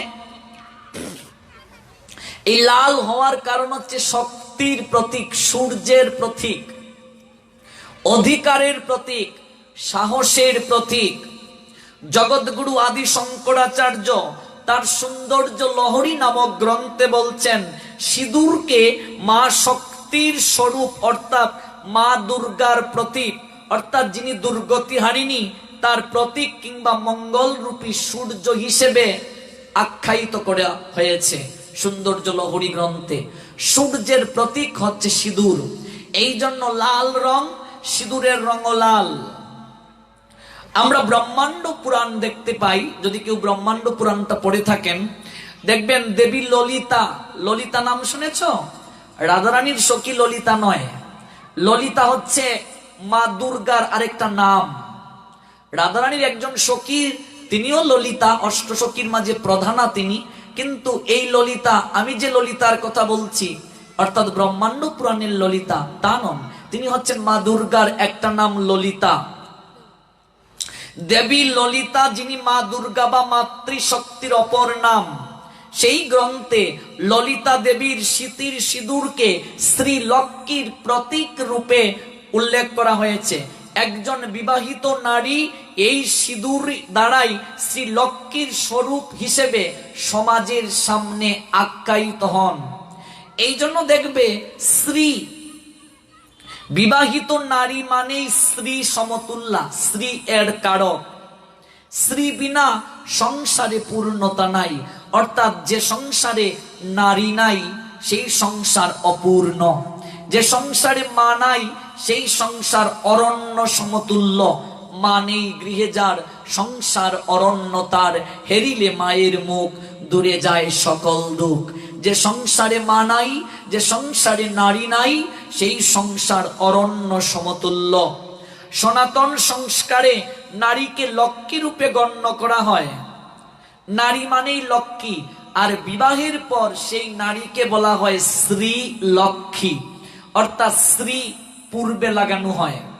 এই জন্য দেখবে বিবাহের কার্ডে লেখা হয় শ্রীমতী, লেখা হয় কি হয় না? শ্রী যুক্তা, অর্থাৎ লক্ষ্মী রূপে তাকে গ্রহণ করা হচ্ছে। একটা নারী যখন বিয়ের পর প্রথম শ্বশুর বাড়িতে যায় তখন দেখবে, তোমাদের অঞ্চলে এরকম হয় কিনা জানি না, আলতার মাঝে পাকে রেখে লক্ষ্মীর ছাপ দিয়ে দিয়ে ঘরে যায়। তোমরাও করো? হ্যাঁ, অর্থাৎ আলতার মাঝে পা দেবে, তারপর লক্ষ্মীর চিহ্ন দিয়ে দিয়ে যাবে, শঙ্খ বাজবে, উলু দেবে, তারপর কি করবে, ঝাঁজ বাজাবে, কীর্তন করে করে নেবে, অর্থাৎ শঙ্খ বাজিয়ে, আমরা যে কীর্তন করি শঙ্খ বাজিয়ে মাকে ঘরে এনেছি, অর্থাৎ লক্ষ্মী স্বরূপা সেই নারী। এই জন্য সিঁদুর দিয়ে তাকে বরণ করা হয়, অর্থাৎ শক্তি। একটা পুরুষ শক্তিমান, নারী মানে শক্তি, আর শক্তির দ্বারা একটা পুরুষ শক্তিমান, এটা শক্তির প্রতীক সিঁদুর। এই জন্য কপালের মাঝে সিঁদুর দিয়ে একটা পুরুষ একটা নারীকে কি করলো, সারা জীবনের জন্য তার শক্তি রূপে গ্রহণ করলো, শক্তি রূপে গ্রহণ করলো, অর্ধাঙ্গিনী রূপে গ্রহণ করলো, অর্ধেক অঙ্গের অধিকারিণী রূপে গ্রহণ করলো। তারপর দেখবেন এই সিঁদুরই অনুরাগের বন্ধন রূপে স্বামী স্ত্রীর মধ্যস্থ শক্তি রূপে আখ্যায়িত হয়। যে অধিকার পুরুষ নারীকে দিয়েছে, একটা নারী আর পুরুষ, মাঝখানে ওই সিঁদুরটাই হচ্ছে অনুরাগের বন্ধন, সৌন্দর্যের লহরী। পৃথিবীর আর কোন সৌন্দর্য এই সৌন্দর্যের নৈকট্যে আসতে পারে না। পারে? একটা নারী মাত্রই চরণে নূপুর পড়বে, নূপুর পড়বে প্রত্যেক নারী, তারপর কি আলতা পরিধান করবে, বৃদ্ধ হয়ে গেল আলতা পড়বে, নারী মাত্রই আলতা পড়বে, বিভিন্ন অনুষ্ঠানে অবশ্যই পড়বে আলতা। এটাও কিন্তু লক্ষ্মী স্বরূপা লক্ষণ, স্ত্রী কল্যাণের লক্ষণ আলতা পড়া প্রত্যেক নারী মাত্রই। অনেকে বলবে এই কি গো কাকিমণি, তোমার বয়স হয়ে গেছে, তুমি এখন আলতা দাও, বলে কি বলে না? বলে, একজন বলছে। তো এটা হচ্ছে লক্ষ্মী স্বরূপা, আলতা দেবে, নিশ্চয়ই দেবে, এমন কি বয়স হয়েছে, মা দাও না কেন, দে। বাহ। তারপর কি ঝুমকা পড়বে। এই যে আমি গতকাল আলোচনা করেছি, যারা আমার লাইভটা শুনেছেন, পুতনা শুনেছ লাইভে? হ্যাঁ, পুতনা যখন গিয়েছিলেন তখন কি সাজ ধরেছিলেন আমি গতকাল আলোচনা করেছিলাম। কোমরে বিছা, এগুলো এখনো ব্রজবাসীগণ বৃন্দাবনে যখন যাবে দেখবে প্রত্যেক নারী এখনো কোমরে বিছা দেয়। এখন তো আমাদের বাঙালি সমাজে এটা ধীরে ধীরে উঠে যাচ্ছে। ঝুমকা পড়বে, একবারে হাত বড়া কঙ্কন থাকবে প্রত্যেকটা নারীর। চুড়ি, এখনকার মায়েরা যত কম পড়তে পারে ততই ভালো, না পড়তে পারলে আরো ভালো। কিন্তু যশোমতী মা হাত বড়া চুড়ি পড়তেন আগেরকার মায়েরা। এমনকি আমরা দেখতে পাই শাস্ত্রেও সতী কঙ্কন বাজিয়ে মহাদেবের ঘুম ভাঙাতেন। প্রত্যেকটা নারী কঙ্কনের শব্দে স্বামীর ঘুম ভাঙাবে, তাহলে গৃহের মঙ্গল হবে। কঙ্কন মানে বুঝো মা, চুড়ি। হাতে যখন চুড়ি পড়বে, যশোমতী মা হাত বড়া চুড়ি পড়তেন। আর কাচের চুড়ি প্রত্যেক নারী পড়বে, এখনো দেখবে ভারতের বিভিন্ন রাষ্ট্রে পড়ে। বৃন্দাবনে ব্রজবাসীরা তো পড়েই হাত বড়া চুড়ি। তারপর যশোমতী মা যখন দধিমন্থন করতেন, এইভাবে একটা কঙ্কন আরেকটা কঙ্কনের সঙ্গে লেগে ঝুনঝুন শব্দ করত, গোপালের ঘুম ভাঙত। হ্যাঁ, দধি মাথে নন্দরানী যশোমতী মা, এই যে কীর্তনটা করো তোমরা, এইভাবে যখন দধিমন্থন করতেন রুনুঝুনু বাজবে। হ্যাঁ, এখনকার মায়েরা যত কম পড়া যায়, একটাই শঙ্খ, সেটা একেবারে চিকন, না পড়লে আরো ভালো ছিল। কিন্তু এটা একটা নারীর সৌন্দর্যের আধার, এটা একটা নারীকে এত সৌন্দর্য প্রদান করে, পৃথিবীর আর কোনো কিছু দিয়ে এই সৌন্দর্য আনয়ন করা যায় না। সিঁথিতে সিঁদুর, ললাটে সিঁদুর, হাতে চুড়ি, শঙ্খ, শাখা পলা, শঙ্খটাই তো শাখা, পলা, ঝুমকা, পায়ে নুপুর, আলতা, বিছা, এগুলো দ্বারা একটা নারীকে যত সৌন্দর্যে আসীন হয়, পৃথিবীর আর কিছু দ্বারা একটা নারীকে এত সৌন্দর্যে আসীন করা যায় না। এই জন্য সনাতন শাস্ত্রে নারীকে লক্ষ্মী স্বরূপা বলা হয়েছে। লক্ষ্মী, লক্ষ্মীর সঙ্গে তুলনা করা হয়েছে। আর এই সিঁদুরটাই হচ্ছে শক্তির প্রতীক, লক্ষ্মীর প্রতীক। যেদিন থেকে একটা পুরুষ তোমার কপালে সিঁদুর পরিয়ে দিল, সেই দিন থেকে তুমি কারো গৃহের লক্ষ্মী হয়ে গেলে, লক্ষ্মী হয়ে গেলে। তুমি মনে রাখতে হবে, লক্ষ্মী তো হয়ে থাকবেই, কিন্তু মাঝে মাঝে উগ্র চণ্ডীও হতে হবে। সবসময় লক্ষ্মী থাকলে হবে না। আজকে নারীরা তার অধিকারে যদি মাঝে মাঝে উগ্র চণ্ডীর রূপ ধারণ না করে, তাহলে দেখবে রাস্তা দিয়েও বের হতে পারবে না, শিয়াল কুকুর শকুনগুলো তোমার দিকে নজর দেবে। এই জন্য নারী মাঝে মাঝে লক্ষ্মী থেকে উগ্র চণ্ডীও হবে, কালীও হবে। হবে কি হবে না? হতে হবে। মাতৃশক্তির রূপ দেখো, রজগুণে লক্ষ্মী, সত্যগুণে সরস্বতী, আর তমগুণে কালী। একটা নারীর কত গুণ দেখো, সত্যগুণে সরস্বতী। এই যে কদিন পর আমরা পুজো করব সরস্বতী, সত্যগুণের দেবী। আজকাল মাথায় ঢুকে না আমার এই প্রতিমাগুলো যখন দেখি, মা সরস্বতীর যত প্রতিমা বানায়, একটা সরস্বতীর প্রতিমাতেও দেখলাম না শাস্ত্রে যে শাড়ি পরিধান করার কথা বলা হয়েছে ওই শাড়ি পরায়, একটাও দেখি না। আমার মাথায় ঢুকে না এগুলো। আমরা যুব সমাজ কোন পথে যাচ্ছি বাবা? হ্যাঁ, যেখানে শাস্ত্র বলছে মা সরস্বতীর পরনে শাড়ি হবে সাদা, কি হবে? সেই সাদা শাড়ির মাঝে পাই কি হবে? নীল পাড়, লাল পাড় হবে। লক্ষ্মীর ক্ষেত্রে লাল হবে। অনেক বিধান আছে, আজকে এগুলো আমরা মানি না। শাড়ি পরায় না, পা দেখবে একটা এই জায়গায় আরেকটা ওই জায়গায় বাঁকা হয়ে আছে, আছে কি নাই? আমি কি ভুল বলছি? প্রতিমাগুলো এই যে গত তারিখে দেখলাম সরস্বতী পূজার 4টা প্রতিমা ভাইরাল হলো। এক জায়গায় দেখলাম মা সরস্বতীর প্রতিমা বানিয়েছে কিছু পোলাপান আমাদের বয়সী, বুঝে না, এইরকম মা সেলফি তুলছে, মা সরস্বতী সেলফি তুলছে। এক জায়গায় মা সরস্বতী মোটরসাইকেল চালিয়ে যাচ্ছে, এক জায়গায় মা সরস্বতী জামা কামিজ পরা। আমি জিজ্ঞাসলাম ব্যাপার কি? আমার মা যদি জামা কামিজ পরে, সরস্বতী অত জামা কামিজ পরবে? আমি বলছি বাহ বাহ, ভালো বুদ্ধি তোর। তোর মা জামা কামিজ পরে, মা সরস্বতী জামা কামিজ পরবো? কই যাবেন? এই কারণে আজকে আমাদের ধর্মটা অন্যান্য মানুষের কাছে হাসির পাত্র হয়ে দাঁড়াচ্ছে বাবা। বয়োজ্যেষ্ঠ গ্রামের যারা মুরব্বী, ওদেরকে জিজ্ঞেস করে না পোলাপান যে বাবা কাকা যেটা আমরা যে পুজো করব কিভাবে, এগুলো করার দরকার নাই, আমরাই সব জানি। আমরা দেখেছি ছোটবেলা আমাদের বাড়িতে হরিবাসর হলে গ্রামের বয়োজ্যেষ্ঠদেরকে ডেকে বলা হতো কি কি লাগবে বলো হরিবাসরে। এখনকার এগুলো আর কিচ্ছু প্রয়োজন হয় না। কেউ কাউকে সম্মান দেয় না, কেউ কাউকে মানে না, কারো অভিজ্ঞতার প্রয়োজন নাই। মা সরস্বতীর প্রতিমা কেমন ভাবে নির্মাণ হবে, শাস্ত্রের যে নির্দেশনা রয়েছে সেই নির্দেশনা আমরা মানার চেষ্টা করি না। যেখানে মা সরস্বতীর প্রতিমাগুলোকে বিকৃতভাবে বিভিন্ন জায়গায় নির্মাণ করা হচ্ছে, প্রণাম দিয়ে ভক্তি জাগ্রত হওয়ার পরিবর্তে অনেক জায়গায় ওই প্রতিমাগুলো দেখে কাম ভাব জাগ্রত করে, কাম ভাবের ইঙ্গিত প্রদান করে। আমি যেদিন থেকে ভক্তি পথে আসছি সেই দিন থেকে পুজো দেখা বন্ধ করে দিয়েছি। কোন সরস্বতী পূজায়, দুর্গা পূজায় আমি যাই না, যেতে ইচ্ছে হয় না। কি যাব বাবা?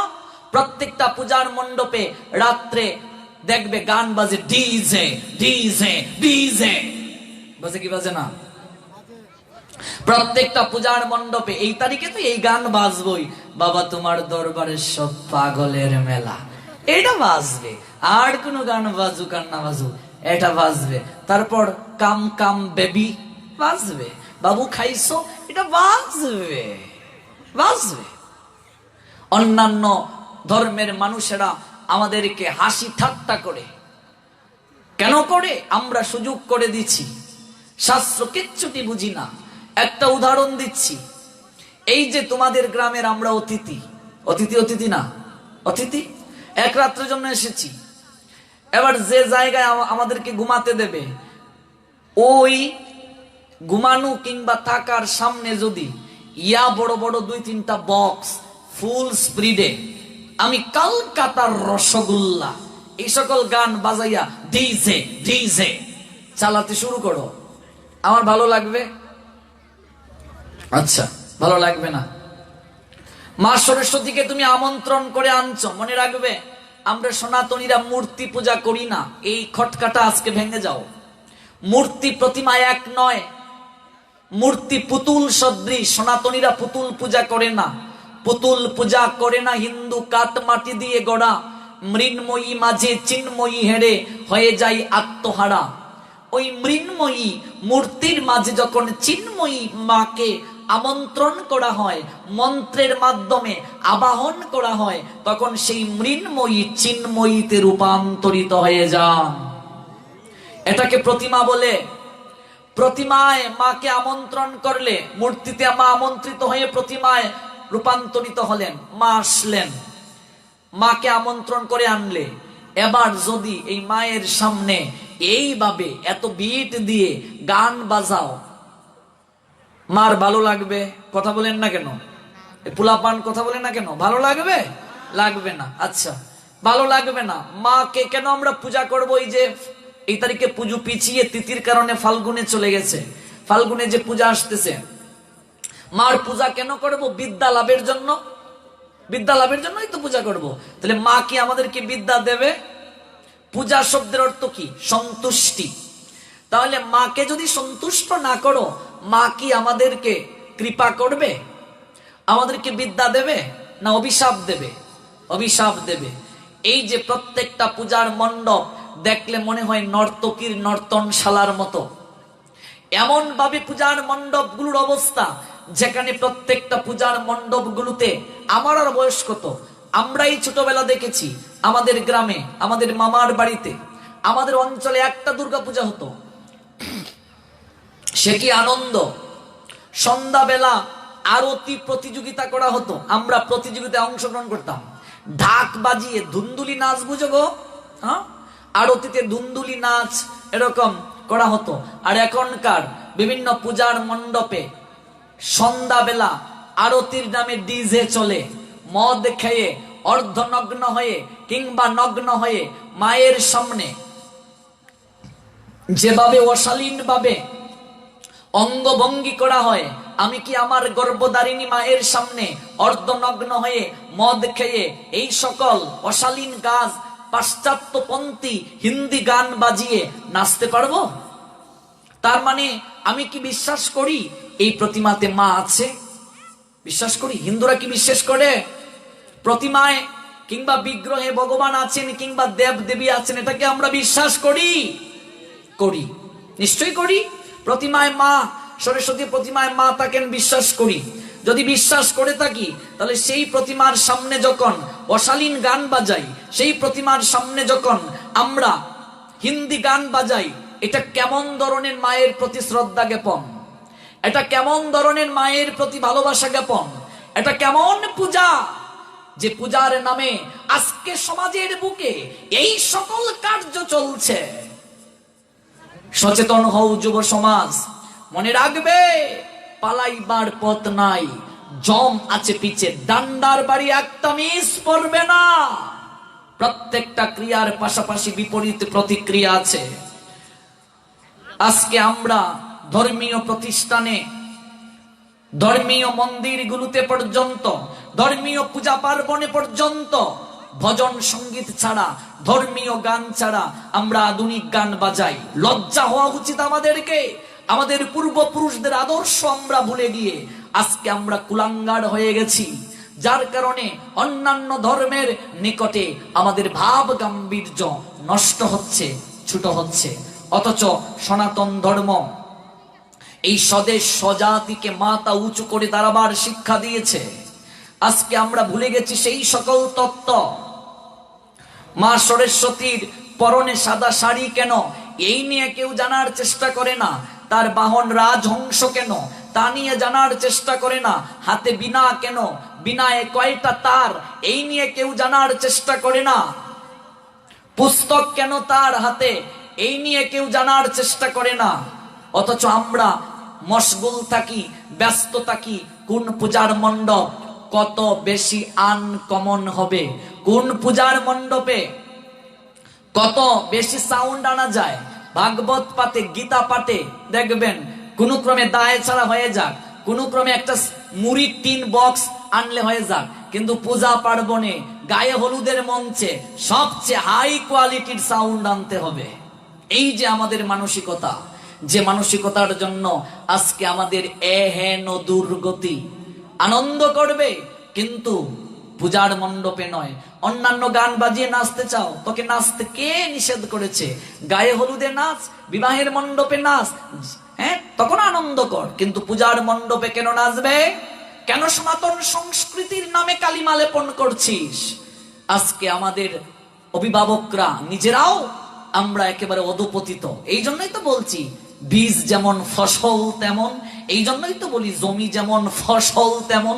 প্রত্যেক অভিভাবকরা পর্যন্ত আমি এক জায়গায় এক কমিটিকে অনুরোধ করে বলছি যে আপনি সভাপতি, আপনার পুলা নাচে কয় একটু বছরে আনন্দ না করলে হয়? আমি বলছি আপনি যেমন কুলাঙ্গার, পুলাও জন্ম দিয়েছেন কুলাঙ্গার। বলে ফেলেছি, আমি কাউকে মানে বুঝে শুনে এত কথা বলি না। এত বড় কথা আমার মুখ দিকে চেয়ে, যদিও তার 12টা বেজেছে, ভিতরে ভূমিকম্প শুরু হয়েছে, কিন্তু সাহস নাই আমার সামনে উত্তরটা দেয়ার তার। আজকে এই পর্যন্ত আমরা আমাদের ধর্মের অবনতি ঘটিয়েছি, তার একটাই কারণ, এখানে অনেক লোক আছে যারা কমিটির দায়িত্ব পালন করে, যারা বিভিন্ন পূজা উদযাপন পরিষদ, হিন্দু বৌদ্ধ খ্রিস্টান ঐক্য পরিষদ, হিন্দু মহাজোট তথা বিভিন্ন সংগঠনের সঙ্গে যুক্ত।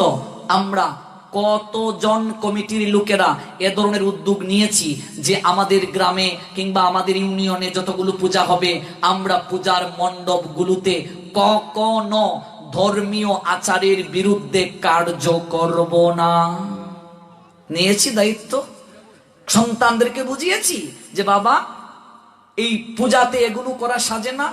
এই জন্যই তো আজকে এই অবস্থা, এই জন্যই তো তোমার সন্তান কুলাঙ্গার।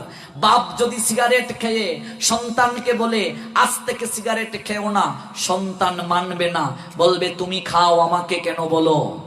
ভগবান শ্রীমদ ভগবদ গীতায় উত্তর দিলেন 3য় অধ্যায় কর্মযুগের 21 নং শ্লোকে। আমি যে কথাটা বললাম তার উত্তর, যত যত আচরতি শ্রেষ্ঠ তত্তৎ এব ইতর জনঃ সযত প্রমাণম কুরুতে লোক তৎ অনুবর্ততে।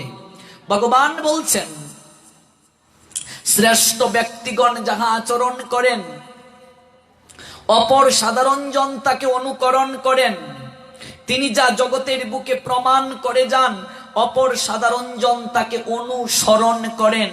চৈতন্য মহাপ্রভু নিজে ভগবান, আপনি আচরে প্রভু জীবেরে শেখায়, আপনি না আচরিলে জীবকে শেখানো না যায়। নিজে যদি আচরণ না করো, জগৎ জীব সেটা গ্রহণ করবে না।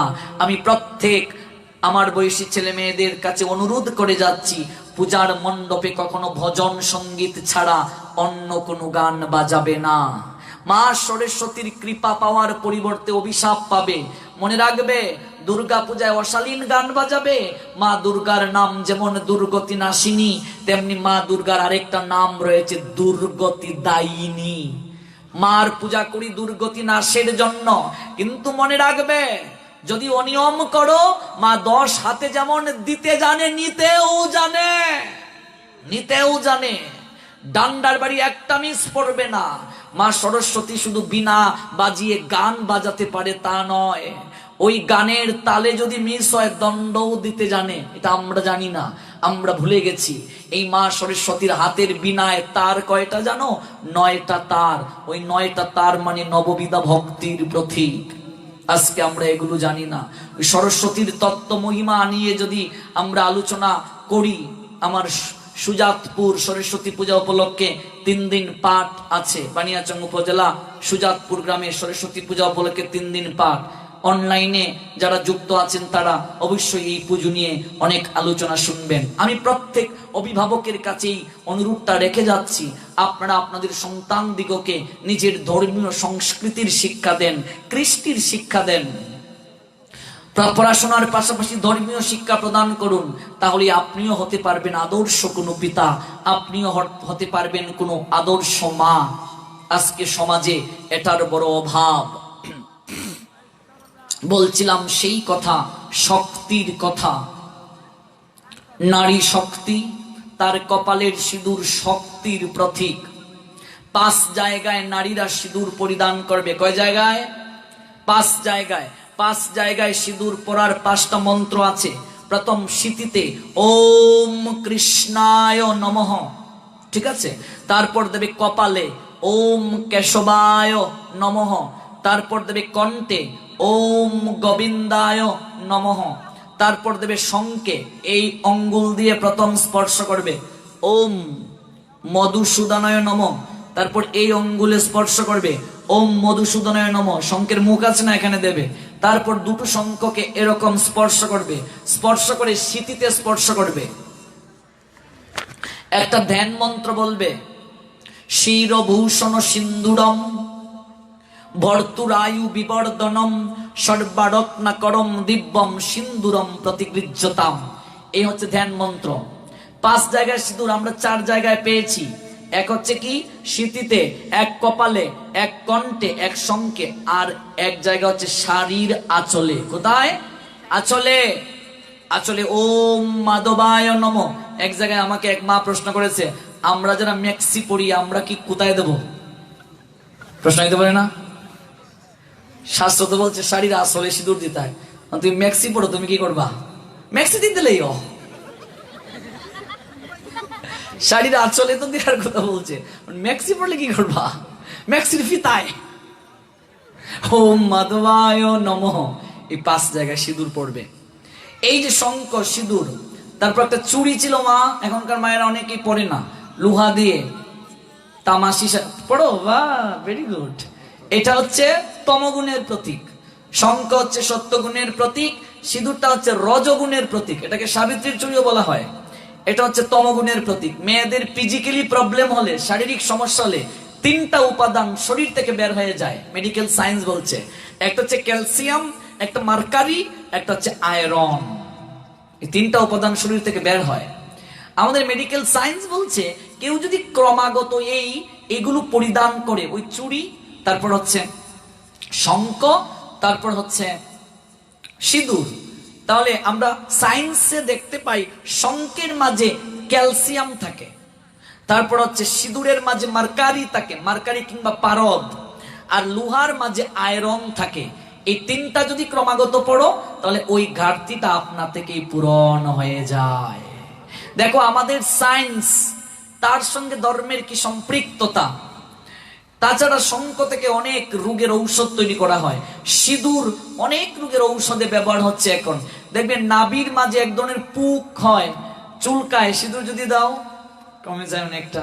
তাছাড়া মেডিকেল সায়েন্স বলছে এই যে আমরা মাথা ব্যথা হলে এরকম মেসেজ করি কি করি না, এই মস্তিষ্ক এবং মাথার নার্ভের ক্ষেত্রে সিঁদুর গুরুত্বপূর্ণ ভূমিকা পালন করে। মস্তিষ্ক আর মাথার নার্ভ, এই নার্ভের ক্ষেত্রে সিঁদুরটা গুরুত্বপূর্ণ ভূমিকা পালন করে। সায়েন্সের দিক থেকে সিঁদুরের অনেক গুরুত্ব আছে। তাছাড়া সামাজিক যে কারণ, কোনো নারীর ললাটে যদি সিঁদুর থাকে তাহলে সাধারণত পুরুষেরা খুব কমই তার প্রতি দৃষ্টি দেয়, মানে সাধারণত বলবে সে অন্য কারো ঘরের গৃহিণী, লক্ষ্মী স্বরূপা, অন্য কারো ঘরের গৃহিণী, তার প্রতি সম্মান থাকবে। আর কিছু কিছু আছে কুলাঙ্গার ছেলেপিলে, ওদের কথা আলাদা।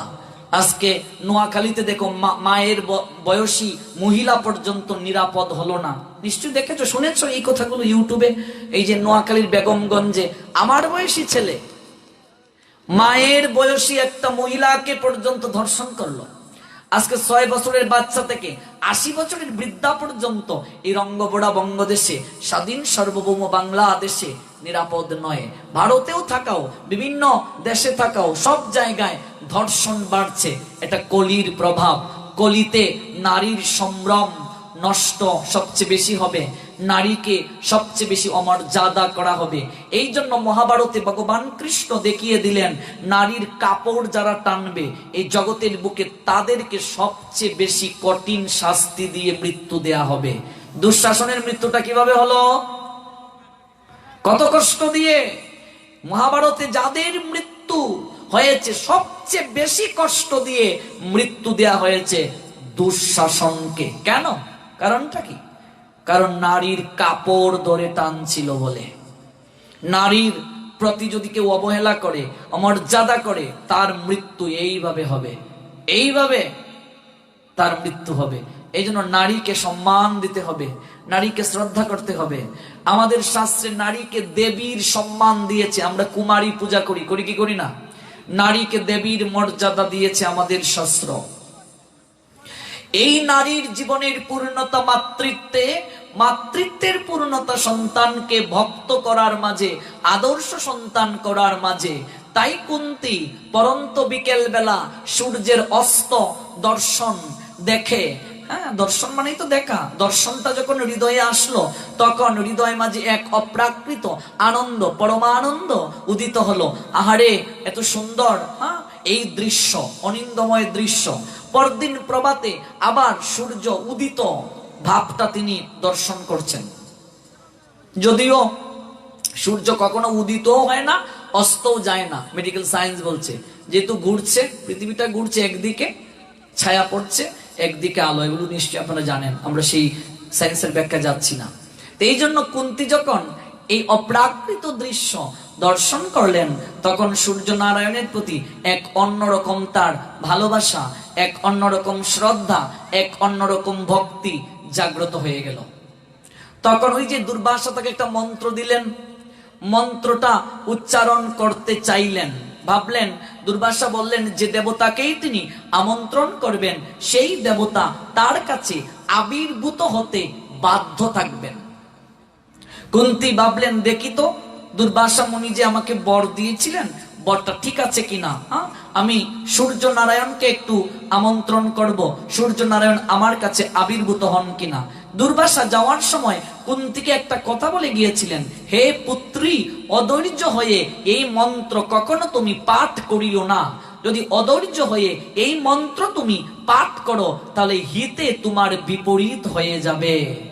কুন্তী নাবালিকা, বুঝেন নাই, আবেগের বশবর্তী হয়ে সূর্য নারায়ণকে তিনি আমন্ত্রণ করলেন মন্ত্রের মাধ্যমে। সঙ্গে সঙ্গে সূর্য নারায়ণ তার নিকটে সে আবির্ভূত হলেন। আবির্ভূত হয়ে বললেন, হে কুন্তী, তুমি আমাকে কেন স্মরণ করেছো দেবী?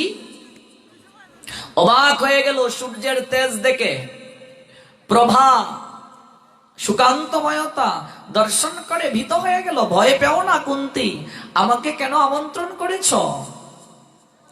তুমি আমন্ত্রণ করার মাঝে তো তোমার হৃদয়ের একটা বাসনা রেখেছ। বাসনাটা হলো তোমার একটা পুত্র লাভের বাসনা। ঋষি বর দিয়ে গিয়েছিলেন, যে দেবতাকে আমন্ত্রণ করবে সেই দেবতার প্রসাদে তোমার একটা পুত্র হবে। বলছিলাম সেই প্রসঙ্গে, প্রত্যেকটা নারী জীবনের পূর্ণতা হচ্ছে মাতৃত্বে। একটা নারী যদি মা না হতে পারে, তাহলে তার জীবনটা অপূর্ণ থেকে যায়। তাই কুন্তী, আমার প্রসাদে, প্রসাদ মানে কৃপা, কৃপায় তোমাকে একটা পুত্র সন্তান প্রদান করছি। সঙ্গে সঙ্গে তিনি কৃপা করলেন। এটা কিন্তু মিলনের মাধ্যমে নয়, অপ্রাকৃত জন্ম। সঙ্গে সঙ্গে কুন্তীর কুলে একটা পুত্র চলে আসলো। ভাবা যায় বিষয়টা? তখন কুন্তী নাবালিকা, কুমারী, কুমারী মেয়ের গড়ে যদি বাচ্চা হয়ে যায় জগতের বুকে, সেটা কি কেউ গ্রহণ করবে? অনাকাঙ্ক্ষিত সন্তান বলবে, সমাজ তাকে নিন্দা দেবে। কুন্তীর কুলে বাচ্চা হওয়ার সঙ্গে সঙ্গে তো কুন্তী একেবারে আকাশ থেকে ভেঙে পড়লেন। এটা কি করে সম্ভব? আমি কি করে সমাজের বুকে মুখ দেখাবো? মা বাবাকে, সবাইকে আমি কিভাবে এই কথা খুলে বলবো? হে দেবী, আমার তেজের একটা অংশ রক্ষা কবচ রূপে ওই পুত্রের বক্ষের মাঝে আমি রেখে যাচ্ছি। এই পুত্র অজেয় হবে। তোমার নাম কুন্তী, তোমার নামানুসারে এবং আমার শক্তির প্রভাবে এই পুত্র জগতের বুকে কর্ণ বলে পরিচিত হবে। আমি যাই। হে সূর্য নারায়ণ, আপনি যাবেন না, আপনি আমার কথা শুনুন। সূর্য নারায়ণ চলে গেলেন। আমরা কোন প্রসঙ্গে এই কথা শুনছিলাম বলুন তো, দেখি কারা মনোযোগী। আমরা এই যে অপ্রাকৃত লীলাটা শ্রবণ করলাম, কোন প্রসঙ্গের সূত্র ধরে? অনেকেই মনোযোগী নয়, আমি আবার মূল প্রসঙ্গে অবশ্যই ফিরে আসব। কুন্তী এই পুত্র সন্তানটিকে পেয়ে তখন তিনি ভাবলেন, আমি এখন কি করব? আমি যদি এই বিষয়টাকে সবার কাছে বলি, সমাজ, সংসার সবাই আমাকে কলঙ্ক দেবে, কলঙ্ক দেবে। বরং এটাকে গোপন রাখাই ভালো। মায়ের কারণে সন্তান জগতের বুকে পূজিত হয়, আবার মায়ের কারণে সন্তান জগতের বুকে নিন্দিত হয়। মহাভারতের দুটা চরিত্র দেখবে, দুইটা চরিত্র। একটা চরিত্র ব্যাসদেব, সত্যবতীর গড়ে সেই ব্যাসদেব কুমারী অবস্থায় আবির্ভূত হয়েছিলেন পরাশর মুনির কৃপায়, কিন্তু সেই ব্যাসদেব জগতের বুকে পূজিত হলেন বাবা, পূজিত হলেন, জগৎ গুরু রূপে পূজিত হলেন, সমস্ত শাস্ত্রের প্রণেতা তিনি। আর মহাভারতে কুন্তির পুত্র কর্ণ জগতের বুকে নিন্দিত হলেন। মায়ের সামনে কর্ণ দাঁড়িয়ে আছেন, কিন্তু সেই কুন্তি পরিচয় দিতে সাহস পেলেন না। কেমন করে তার মৃত্যুটা হলো দেখেছো? কত কষ্টে, কত লাঞ্ছনায়, কত গঞ্জনায়। একটা সন্তানের জীবনে যদি রেজিগনেশন না থাকে, পরিচয় ইন্ট্রোডিউস যদি না থাকে, এর মতো আর কষ্ট হতে পারে? এর মতো আর দুঃখ হতে পারে? যদি মা বাপের পরিচয় না থাকে, সেই সন্তানের মতো কষ্ট, সেই সন্তানের মতো দুঃখী আর কেউ হতে পারে? কুন্তি ভাবলেন, আর যাই হোক না হোক, আমি এত কিছু এখন আর ভাবতে পারবো না। বাসিয়ে দিলেন ছেলেটাকে জলে। সন্তানটা মরলো কিনা বাঁচলো সেটা কিন্তু তিনি ভাবেন নাই, নিজের সতীত্ব বজায় রাখলেন। এই কুন্তি যখন কর্ণকে সন্তান রূপে দাবি করতে গেলেন যুদ্ধের প্রাক্কালে, ভগবান কৃষ্ণ যখন কুন্তির মনোভাব বুঝতে পেরে তিনি বললেন, এখনো সময় আছে, এখনো সময় আছে, তুমি যাও। গিয়েছিলেন কুন্তি, কর্ণ বলছিলেন, এখন এসেছো মাতৃত্বের দাবি নিয়ে? কোথায় ছিলে তখন তুমি, যখন ভর রাজসভাতে আমাকে সুতপুত্র বলে গালাগাল দেয়া হয়েছিল?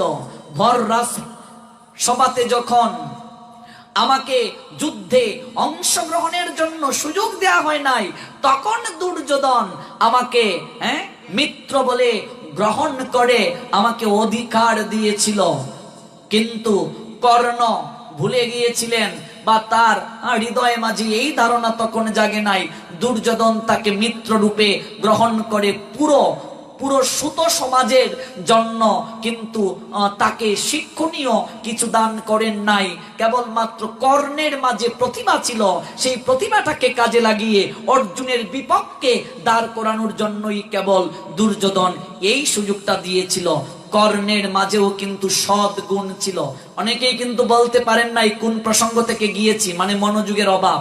আমাদের প্রসঙ্গটা ছিল সৎ গুণ নিয়ে জন্ম নিলেও হবে না, যদি সদাচার না থাকে, যদি আমাদের মাঝে আচরণ ঠিক না থাকে, সেই সদ্গুণ এক সময় নষ্ট হয়ে যায়। কর্ণ সদাচার নিয়ে জন্ম নিয়েছিলেন, সদ্গুণ নিয়ে জন্ম নিয়েছিলেন, কিন্তু তার একটাই অপরাধ, তিনি অধর্মের প্রতি মাথা নত করেছিলেন। তিনি দুর্যোধনের মতো বন্ধুকে বন্ধু বলে গ্রহণ করেছিলেন, কুজনের প্রতি সর্বদা তিনি মাথা নত করে সমর্পণ করেছিলেন। এই জন্য সদ্গুণ নিয়ে জন্ম নিলেও হবে না, যদি তোমার আচরণ ঠিক না থাকে। উচ্চকুলে জন্ম নিলেও তোমার হবে না, যদি তোমার আচরণ ঠিক না থাকে। আচরণ যদি ঠিক না থাকে, তুমি ধীরে ধীরে নিন্দিত হবে, এক পর্যায়ে তুমি নিঃশেষ হয়ে যাবে। আচরণটাই মুখ্য। কোন জায়গা থেকে আচরণের প্রসঙ্গ আসলো? এবং পরম্পরা প্রাপ্ত মিমম রাজর্ষয় বিদুহ সকালেন ইহ মহতা যুগ নষ্ট পরন্তপ। মনোযোগ দিয়ে শুনতে হবে কথা, একটার সঙ্গে আর একটা লিঙ্ক। আমার আলোচনা ধারাবাহিকভাবে আমি করি, সব জায়গায় ঘুরে ফিরে আবার মূল প্রসঙ্গে ফিরে আসি। এবং পরম্পরা প্রাপ্ত মিমম রাজর্ষয় বিদুহ সকালেন ইহ মহতা যুগ নষ্ট পরন্তপ। ভগবান বলছেন, আমার এই অপ্রাকৃত গীতার জ্ঞান আমি গুরু পরম্পরা ক্রমে রাজর্ষিদের মাধ্যমে প্রাপ্ত হয়ে আসা গুরু পরম্পরা ক্রমে এই জ্ঞান জগতের বুকে প্রচলিত ছিল, কিন্তু এক সময় এই পরম্পরাটা নষ্ট হয়ে যায়, এই অপ্রাকৃত গীতার জ্ঞান জগতের বুকে বিস্মৃত হয়ে যায়। তাই ভগবান এই অপ্রাকৃত গীতার জ্ঞান জগতের বুকে পুনবার জাগ্রত করে দেওয়ার জন্য, প্রচলিত করার জন্য আজ থেকে আনুমানিক 5000 বছরেরও আগে ভারতের হরিয়ানা রাজ্যের কুরুক্ষেত্রে সরস্বতী নদীর তীরে জ্যোতিষর নামক জায়গায় অগ্রহায়ণ মাসের শুক্ল পক্ষের মুখ্যদা একাদশী তিথি রোজ রবিবার সকাল আনুমানিক 8:30 ভিতরে একটা বটবৃক্ষের নিচে বসে অর্জুনকে উপলক্ষ করে জগতের সবাইকে পুনরায় এই গীতার জ্ঞান দান করেছিলেন। যে গীতায় শ্লোক সংখ্যা 700টি, ভগবানের 574টি, অর্জুনের 85টি, সঞ্জয়ের 40টি, ধৃতরাষ্ট্রের 1টি, যা 3টা কাণ্ডে বিভক্ত: কর্মকাণ্ড, ভক্তিকাণ্ড, জ্ঞান কাণ্ড। প্রথম অধ্যায়টার নামই অর্জুন বিষাদ যুগ। মোট শ্লোক সংখ্যা শ্রীমদ ভগবদ গীতায় 700, কিন্তু প্রথম অধ্যায়ে মোট শ্লোক সংখ্যা 46টি। ভগবানের প্রথম অধ্যায়ে কোনো শ্লোক নাই। অর্জুনের 21টি শ্লোক, সঞ্জয়ের 24টি শ্লোক, ধৃতরাষ্ট্রের 1টা শ্লোক। প্রথম অধ্যায়টাই অর্জুন বিষাদ যুগ। বিষাদ দিয়ে শ্রীমদ ভগবদ গীতা শুরু হলো বাবা। বিষাদ মানে কি? দুঃখ। আচ্ছা বলো তো, দুঃখ দিয়েই কেন শুরু হলো গীতা?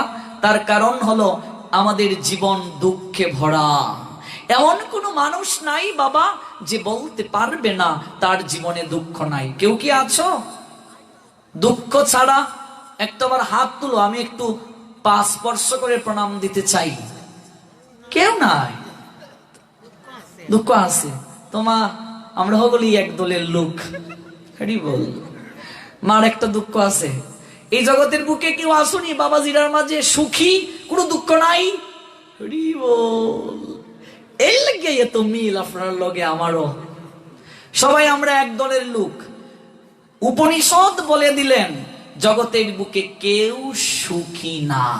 শাস্ত্রই বলে দিলেন কেউ সুখী না। কেন সুখী না? ভগবান বললেন গীতাতে, সংসার দুঃখালয়। এই সংসারটা সুখের জায়গা না। অন্ধকারে যদি তুমি রাস্তা খুঁজো তাহলে তুমি হুসট খাবেই।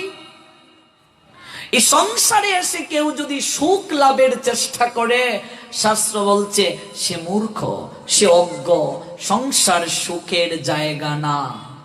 আমরা আমাদের কর্মে বিস্মৃতি হবার কারণে, কর্মফল খারাপ হওয়ার কারণে উপরে ছিলাম নিচে নেমে গেছি মা। কর্মফল ভোগ করার জন্য সংসারে আছি। মনে রাখবে, এই জগৎ সংসার থেকে যে যত বেশি তাড়াতাড়ি যাবে সে তত বেশি ভাগ্যবান।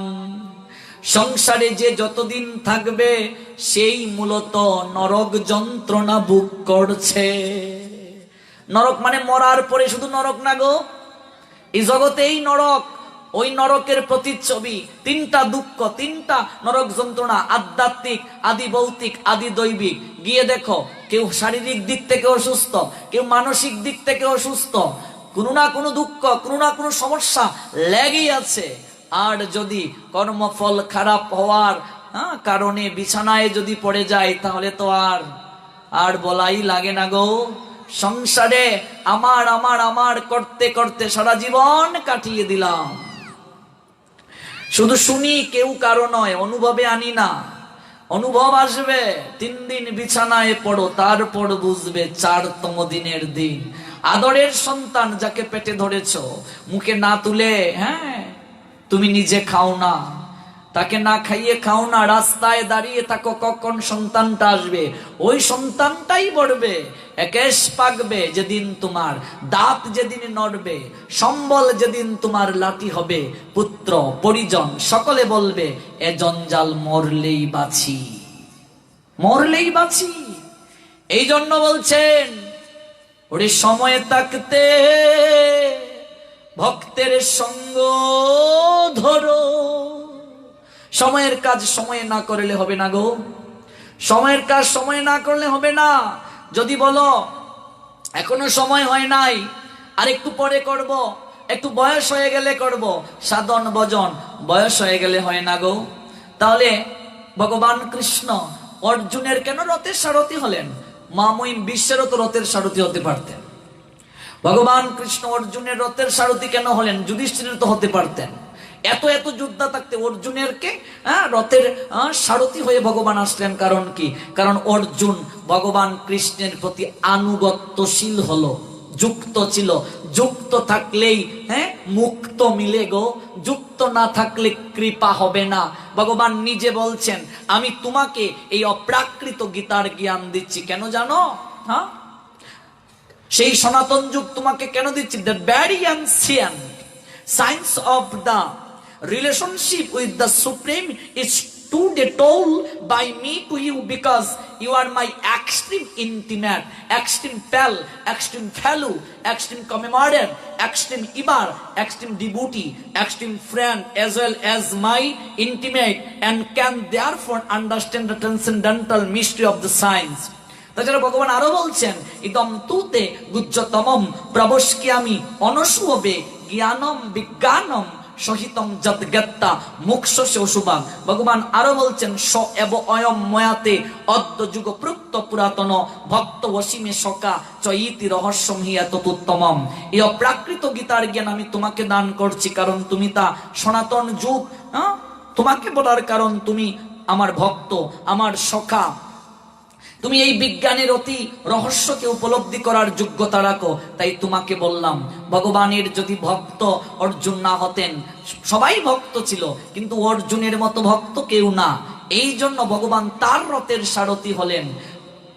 আমরা শুধু কৃষ্ণকে কুরুক্ষেত্রের রথেরই সারথি ভাবছি, কিন্তু মনে রাখবেন ভগবান কৃষ্ণ শুধু কুরুক্ষেত্রের রথেরই সারথি নয়, তিনি আমাদের জীবন রথেরও সারথি। এই দেহটাও একটা রথ গো, এই রথের সারথি গোবিন্দ। দেহ রথের রথি তুমি চালাও বলে চলি আমি, খাওয়াও বলে আমি খেতে পাই। এই জন্য ভগবানের যদি আমরা ভক্ত না হই, ভগবানকে যদি ভালো না বাসি, এই রথ অচল হলে তিনি চালিয়ে নেবেন না, রথ খাদে পড়ে যাবে। ম্যাক্সিমাম আমাদের সনাতন সমাজের মানুষেরা আমরা মনে করি যে একটু বয়স হোক তারপর ভগবানকে ডাকবো। 70 বছরের কোনো দাদুকে যদি বলি, ও দাদু চলো একটু পুকরা গীতা পাঠে যাই, পূর্ব পুকরা একটু গীতা পাঠে যাই আহম্মদপুর রায়পাড়াতে, দাদু বলবে, ভাই রে যে কনে ঠান্ডা। ঠিক বলছি? 65 বছরের ঠাম্মাকে যদি বলি, ও ঠাম্মা চলো না একটু গীতা পাঠে যাই, ভাই রে আমি এক জায়গায় বসে থাকতে পারি না, 2 ঘন্টার উপরে সময় এমনিতেই হয়ে গেছে, কখন যে শেষ হবে, বাড়ি যাব। ঠিক ঠিক না? আসন করে বসতে পারবে না, বয়স যত হবে পারবে না এগুলো, কারণ শরীরের সঙ্গে মনেরও একটা সম্পর্ক থাকে, মনও চাইবে না। এই জন্য ভজন কখন? শৈশবে ভজে কৃষ্ণ, কৃষ্ণ পাবার আসে, যৌবনে ভজে কৃষ্ণ আসে বা না আসে, আর বৃদ্ধকালে ভজে কৃষ্ণ জমের তার আসে। কখন জানি মরবো, একটু ডাকি ভগবানকে। যৌবন শক্তি হারিয়ে ভালো করে কানে শুনি না, চোখে ভালো করে দেখি না, হাত ভালো করে তালি দেওয়ার যোগ্যতা রাখে না, পা দুটি চলে না, সংসারে সবাই ভালোবাসে না, সংসারে সবার কাছে মূল্যহীন, তখন আমরা ভগবানের মন্দিরে গিয়ে মাথা ঠেকাই, হে গোবিন্দ তুমি ছাড়া আমার আর কেউ নাই। গোবিন্দ হয়তো মৃদু মৃদু হাসেন, সারাটা জীবন বললে আমার আমার সবকিছু আমার। ওরে বুকা, সারা জীবন আমার আমার বললে একবারও তো ভাবলে না তুই নিজে কার, তুই কার এটাও তো ভাবলে না একদিন। শুধু আমার আমার আমার আমার বলেই সারাটা জীবন কাটিয়ে দিলে। আমরাও সারাটা জীবন আমার আমার আমার বলে কাটিয়ে দিলাম। প্রত্যেকটা মনুষ্য জীবের জীবনে যদি এই তত্ত্ব দর্শন না জাগে, ওই বিষাদ যদি না জাগে, সে কখনো ভগবানের প্রসাদ লাভ করতে পারে না। এই জন্য শ্রীমদ্ ভগবদ গীতার প্রথম অধ্যায়টার নাম অর্জুন বিষাদ যোগ। অর্জুনের জীবনে বিষাদ এসেছিল বলে সে ভগবানের প্রসাদ লাভ করতে পেরেছে। আত্মীয় স্বজন সবাইকে দেখে অর্জুন বিমোহিত, আমি কাদের সঙ্গে যুদ্ধ করব? ওরা তো আমার আত্মীয় জন, ওরা আমার নিকটের জন। হে মাধব, আমি অস্ত্র ধারণ করতে পারছি না, আমার হস্ত কম্পিত হয়ে যাচ্ছে, আমি যুদ্ধ করব না। তখনই ভগবান তাকে আত্মতত্ত্বের দর্শন দিলেন, তার আগে কিন্তু দিলেন না। আমরা কলিহত জীব, আমাদের কর্তব্যটা কি বলুন? আমরা সংসারী মানুষ, আমরা কি করে খুব সহজে ভগবানের আরাধনা করে আমাদের এই মনুষ্য জীবনটাকে সার্থক করতে পারবো? এই কলিহত জীবের, মনুষ্য জীবের জীবনকে সার্থক করার জন্য কলির পাবন অবতার রূপে নামে প্রেমে আপ্লুত করার মনোরথে তিন বাঞ্ছাকে হৃদয়ে লালন করে জগতের বুকে আবির্ভূত হলেন প্রেমের ঠাকুর পরম প্রেমময় পুরুষোত্তম শ্রীকৃষ্ণ চৈতন্য মহাপ্রভু, যিনি কৃষ্ণ থেকে আরো অধিক কৃপাময়, যিনি কৃষ্ণ হয়েও অধিক কৃপার ভাণ্ড নিয়ে জগতের বুকে এসেছেন। এই কলিহত জীবীকে প্রথমে 5টা জিনিস মানতে হবে। কয়টা জিনিস? কলিযুগে 5টা জিনিস নিষিদ্ধ। কোন শাস্ত্রে আছে?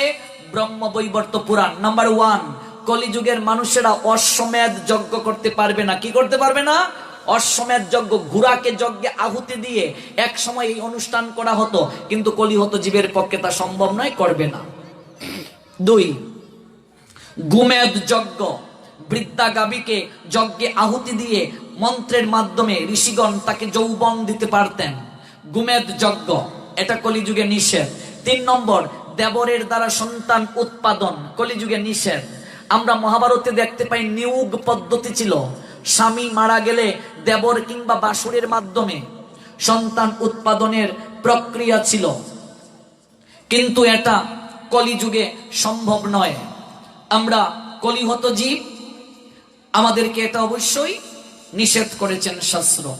দেবরের দ্বারা সন্তান উৎপাদন করা যাবে না।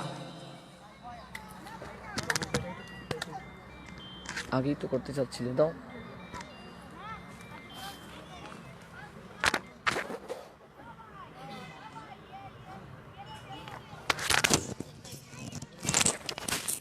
একটু আগে চেক করতে হবে। নতুন তো ডেট লাগাইছিলাম,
ভিডিওটি আপনার ভালো লাগলে লাইক, কমেন্ট এবং সাবস্ক্রাইব করুন।